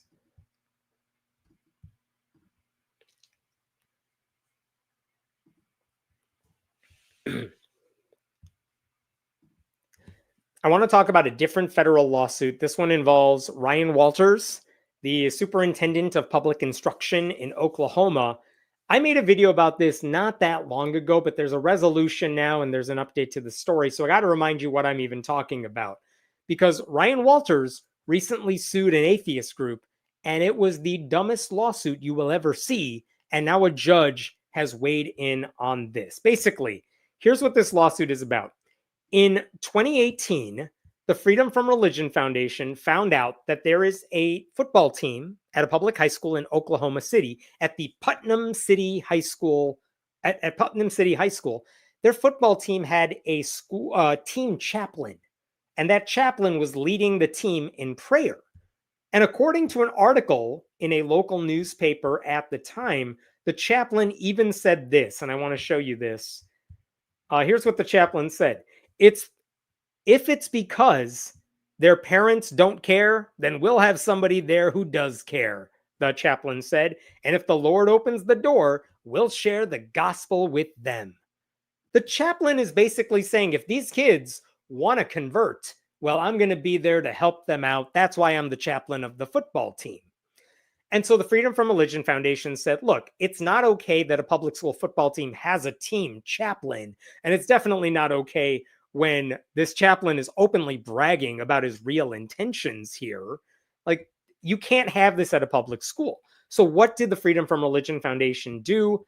In 2018, they sent a letter to this school, to the superintendent, and they basically said, you could see at the bottom paragraph here, Putnam City Schools cannot allow a non-school adult access to the children in its charge, and it certainly cannot grant that access to a religious speaker seeking to proselytize students.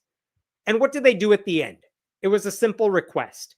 They said, look, we ask that the district commence an immediate investigation into this complaint and take action to stop these adults from organizing, leading, or participating in prayers with student athletes at practices or games, and end your chaplaincy program. Let us know what you're doing about this.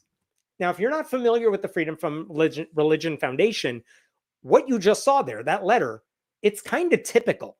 Sometimes they will get complaints from people who say, hey, my kid goes to a school district, or maybe my kid's on the football team, and this is a thing that's happening. Can you please do something about this?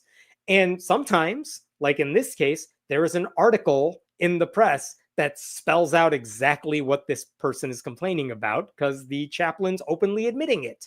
And what FFRF does is they do not sue the schools because they want to avoid lawsuits. They send a letter saying, hey, school district, maybe you don't know this, but we know what you're doing, and it's not legal. Everything you're doing is not legal. So you look into this. If it turns out we are right and these allegations are accurate, you got to put a stop to it. And we want you to tell us that you have put a stop to this. And assuming you do that, we have no concerns. Like, we're not going to sue you. We're not going to take this up another level. Let us know what you decide.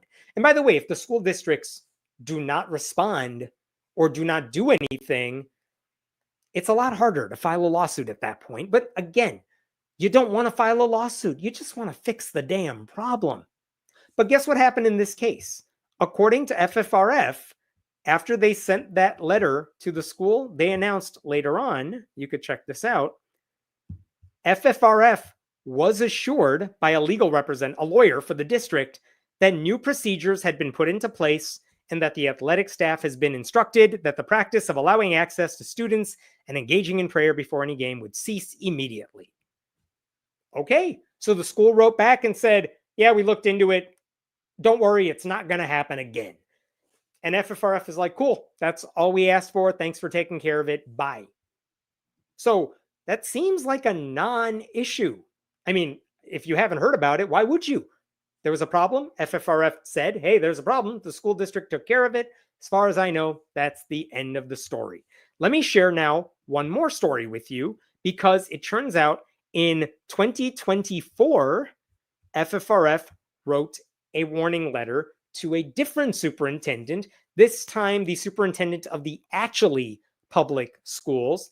And the concern this time was that there was a teacher, they were allowing teachers to read Bible verses at the beginning of their classes. And in at least one case, a teacher had a student read the Bible verses to the class. Like, there's nothing secular about that. It has nothing to do with the lesson plans. It's just straight up indoctrination. And according to the letter FFRF sent the district, we also know that you begin the day with mandatory student-led prayers over the loudspeakers during morning announcements.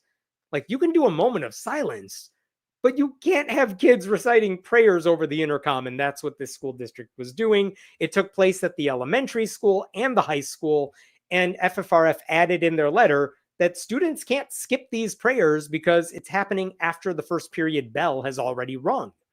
So they sent a letter to that school district, and guess what? The school responded and said, the superintendent said, I have met with the building principals of those schools. I have made it clear that we want to make sure no student is coerced into doing any religious activity. So basically, the superintendent said, don't worry, I got it under control. Please don't sue us. And FFRF is like, all right, thanks for taking care of it. I guess we're good. That's pretty much it. So 2018, 2024, two things that were of concern that FFRF heard about. They sent letters, problem solved. That was it.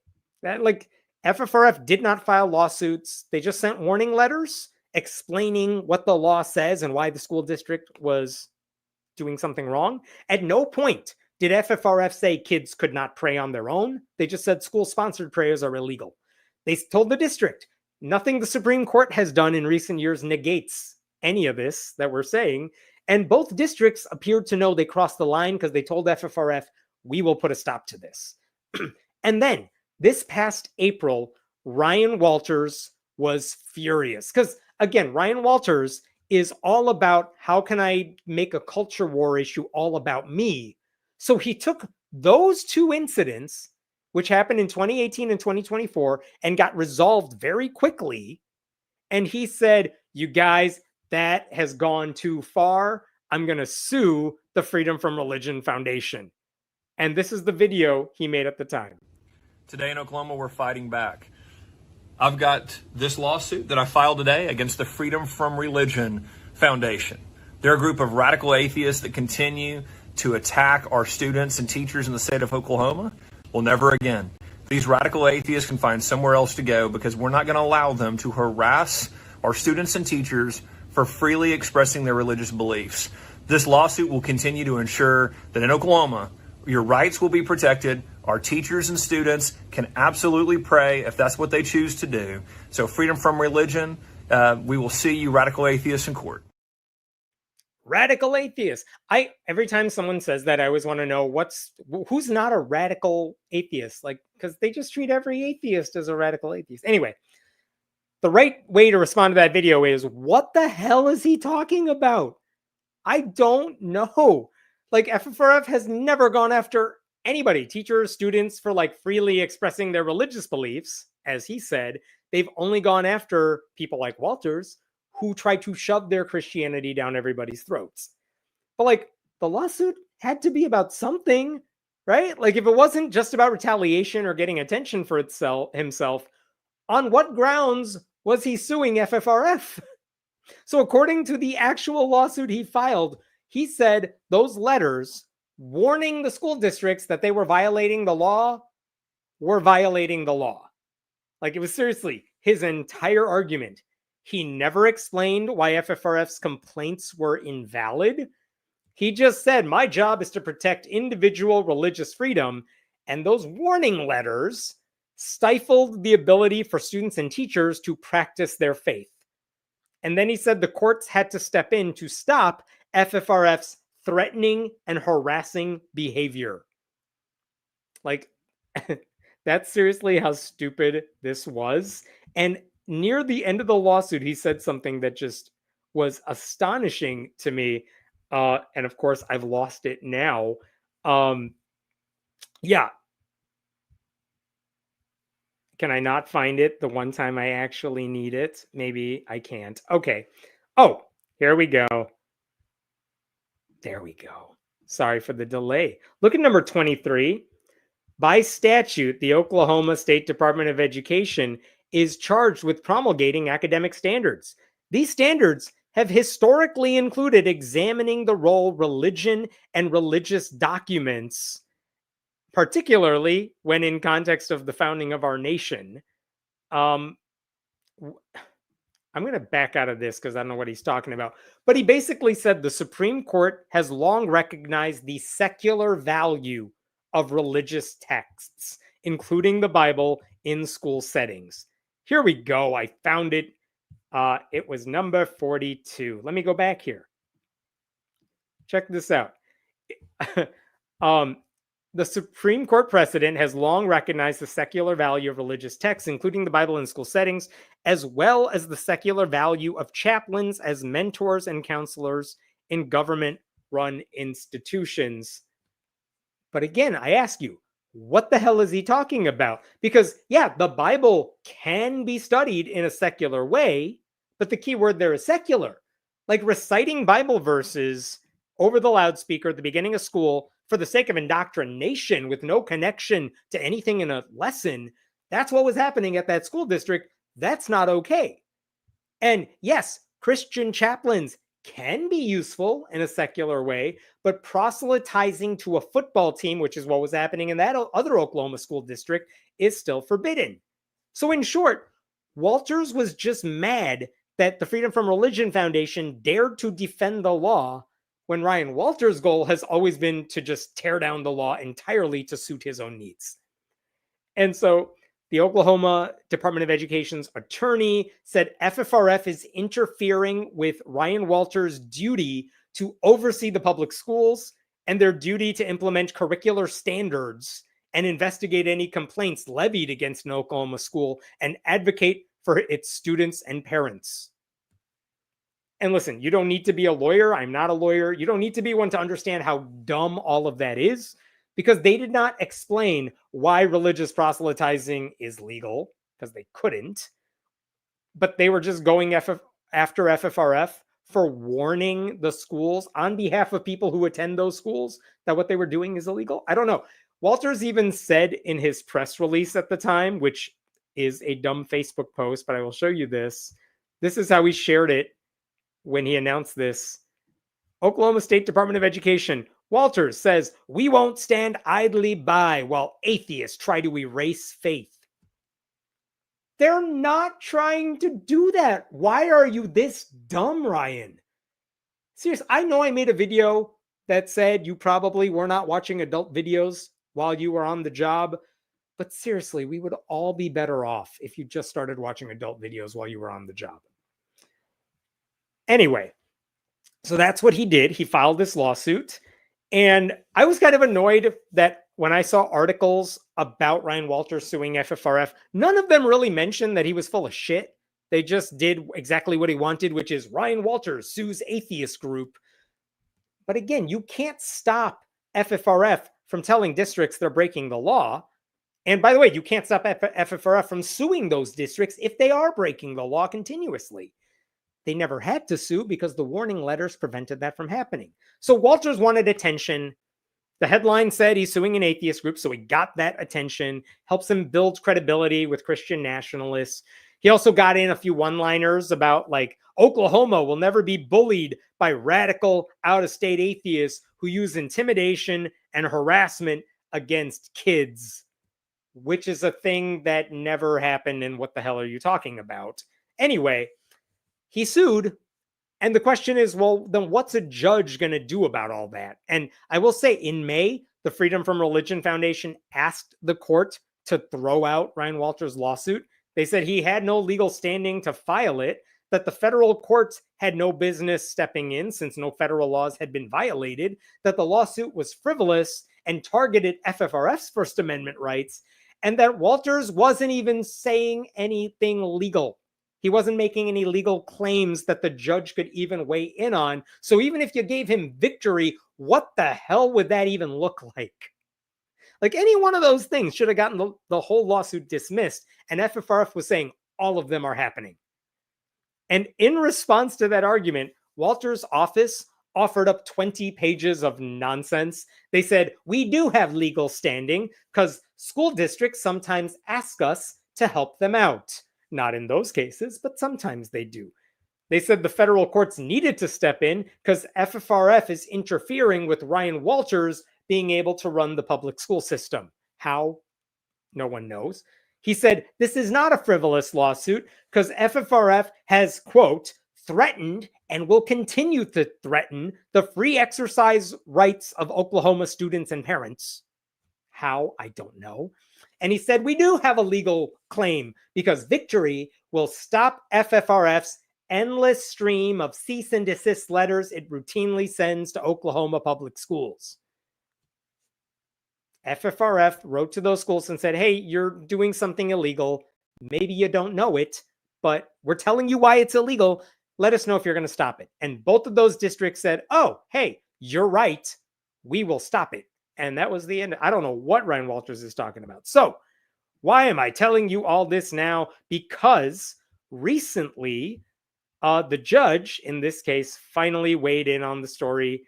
And I just want to point out, this is an 8-page ruling. It is super short. And what does the judge say? This is a Trump-appointed judge, John Heil III.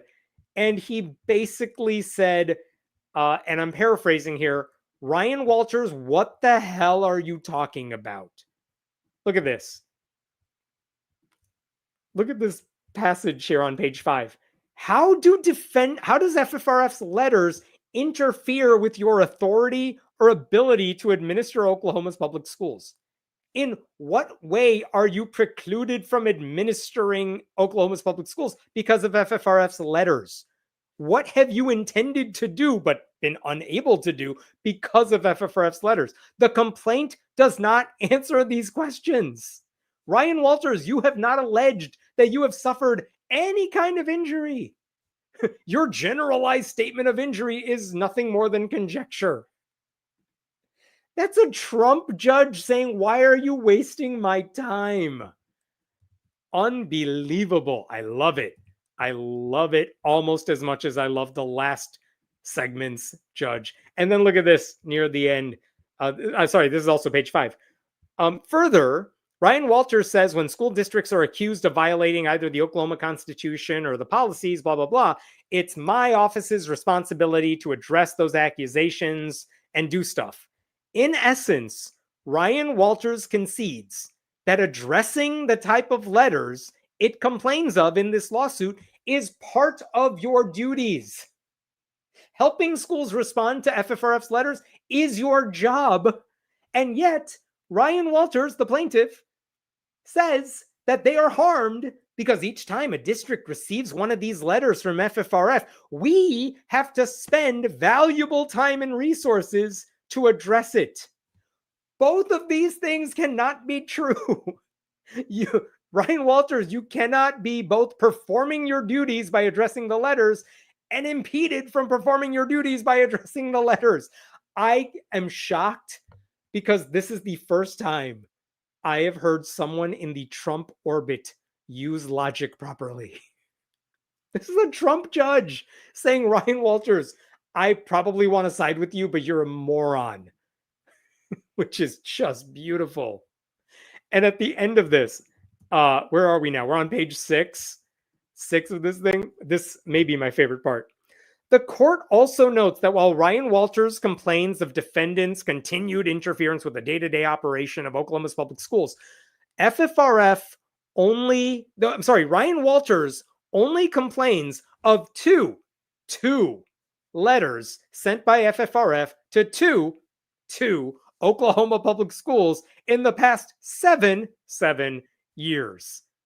Like, I don't know if you needed the twos and the sevens in parentheses, but I feel like that's just some added sarcasm right there. Like, you are wasting my time over 2 letters that FFRF sent over a span of 7 years, and this has stopped you from doing your job, you effing snowflake. Oh my God. And at the very end of this, the judge says, clearly, you don't need me to do any of this stuff. Here we go. Plaintiffs, Ryan Walters, has failed to sufficiently demonstrate standing under the framework. Indeed, the complaint doesn't even say he stopped doing his duties or ceased administration of Oklahoma's public schools because of the letters. You're telling me you've been injured, but like, how has your life changed because of these letters? You haven't done anything, nor does your complaint allege that the schools have stopped doing anything they were supposed to do because of the letters. So what are you complaining about? I don't know how else the judge is supposed to say Ryan Walters is an idiot, but this is legalese for that. But basically, the judge says there's no injury. There's no legal injury here, which means, Ryan Walters, you have no business filing a lawsuit over it, which means there's nothing for the judge to do, which means he's going to toss the case out. And by the way, there is one other thing I want to show you in here. And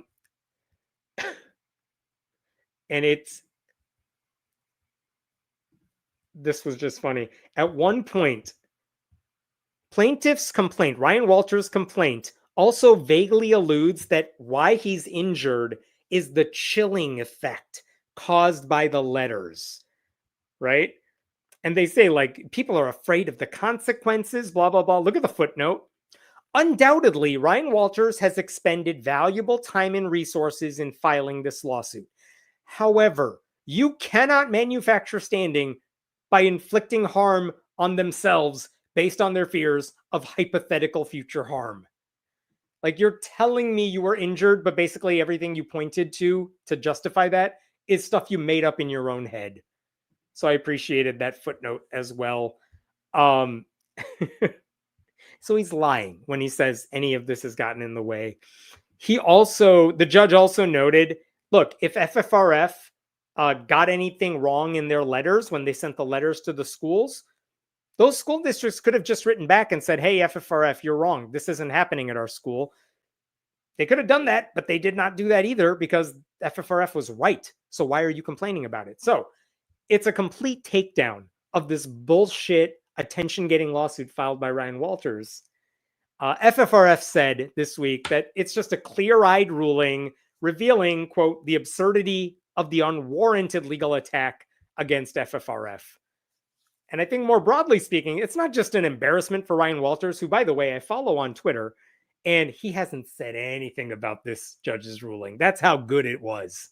Ryan Walters is hoping to just memory hold this and no one will see it. But it does tell you it's an indictment of Ryan Walters' priorities and his contempt for the law. Like, this was a calculated, taxpayer-funded publicity stunt aimed at trying to generate Christian nationalist outrage and demonizing people who want public schools to follow the Constitution.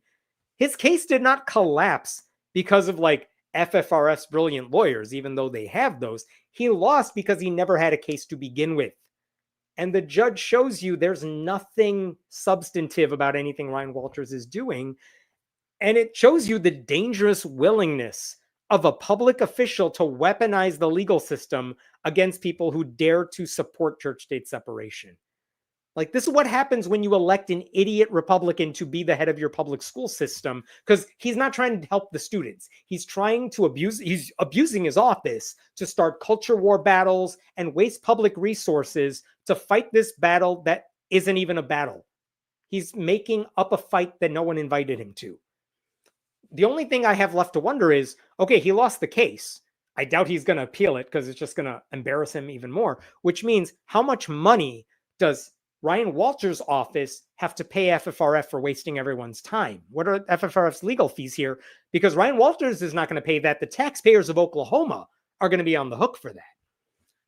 I don't know how much that's going to be. We'll find out soon enough. All right, I'll stop there. What else we got here? Awesome. I am radical. We are all radical. We're all radical atheists over here. Why are we radical atheists? Because we are atheists. Did he get actual lawyers to put their name on this thing? Yes, he did. Ryan Walters filed that lawsuit, and the person who had to fight this battle was like a lawyer with the Oklahoma State Department of Education. Like, one of his actual lawyer minions had to file that complaint with the court. I mean, in a more just world, that lawyer would never find a job outside of Ryan Walters' office. If the law is on your side, if the facts are on your side, if neither is on your side, you are Ryan Walters. There you go. Ryan Walters had neither. Doesn't have the law, doesn't have the facts. Are the schools still trying to get Trump Bibles? You know, interestingly enough, Ryan Walters seems to have given up on that one.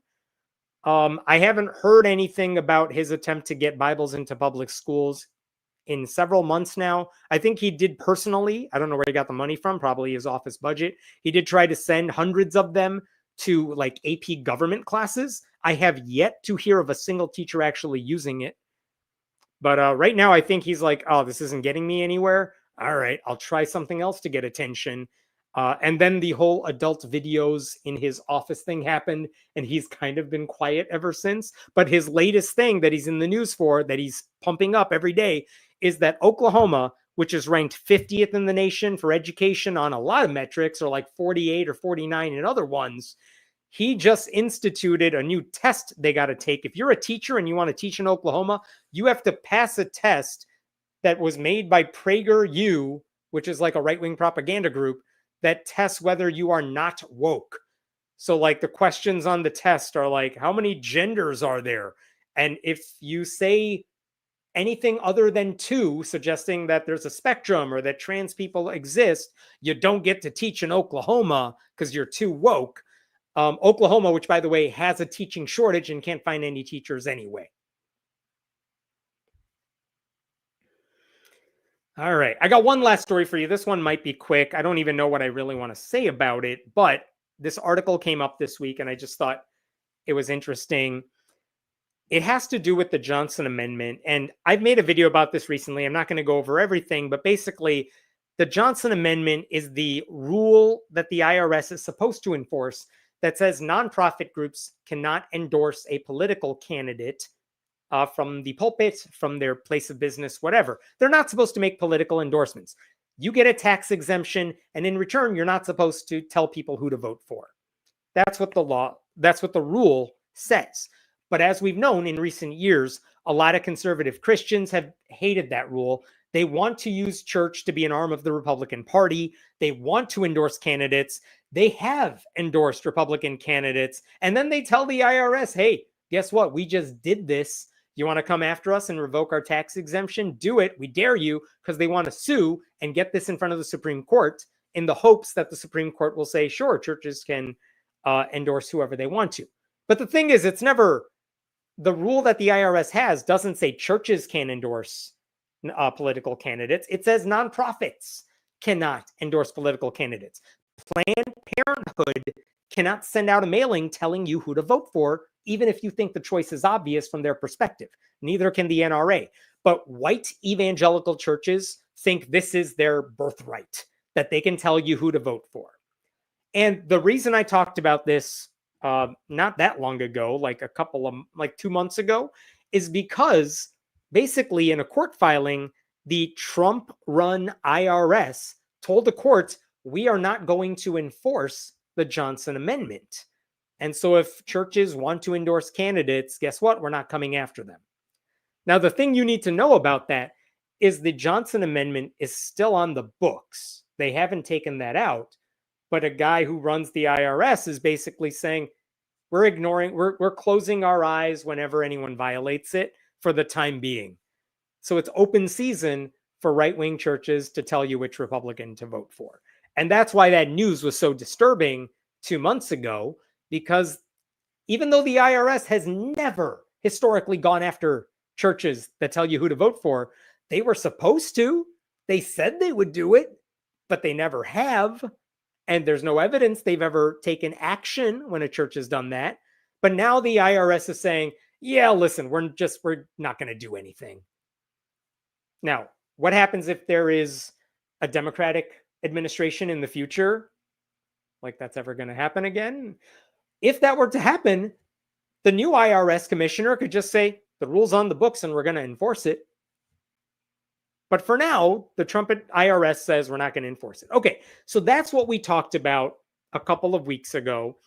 And then the New York Times this week shared this particular story of this man right here. His name is Jonathan Barker, and he is a minister who really wanted to endorse a candidate from the pulpit recently. And you can see from the headline, he tried to endorse from the pulpit. He wound up without a church. And this is where it gets fascinating, because what Barker says, he's an outspoken liberal. He had written a sermon urging AOC to run for president in 2028, which, by the way, I love that idea. But his denomination, the Evangelical Lutheran Church in America, ELCA, was not so ready. As a result, when Sunday came, Pastor Barker was no longer the pastor of Grace Lutheran. So here we have a liberal minister who says, oh, we can endorse candidates from the pulpit now? I would like to do that. Not even one who's on the ballot, but I'm going to make up a hypothetical scenario a few years from now that I would like to see happen. And basically the church said, haha, you're fired.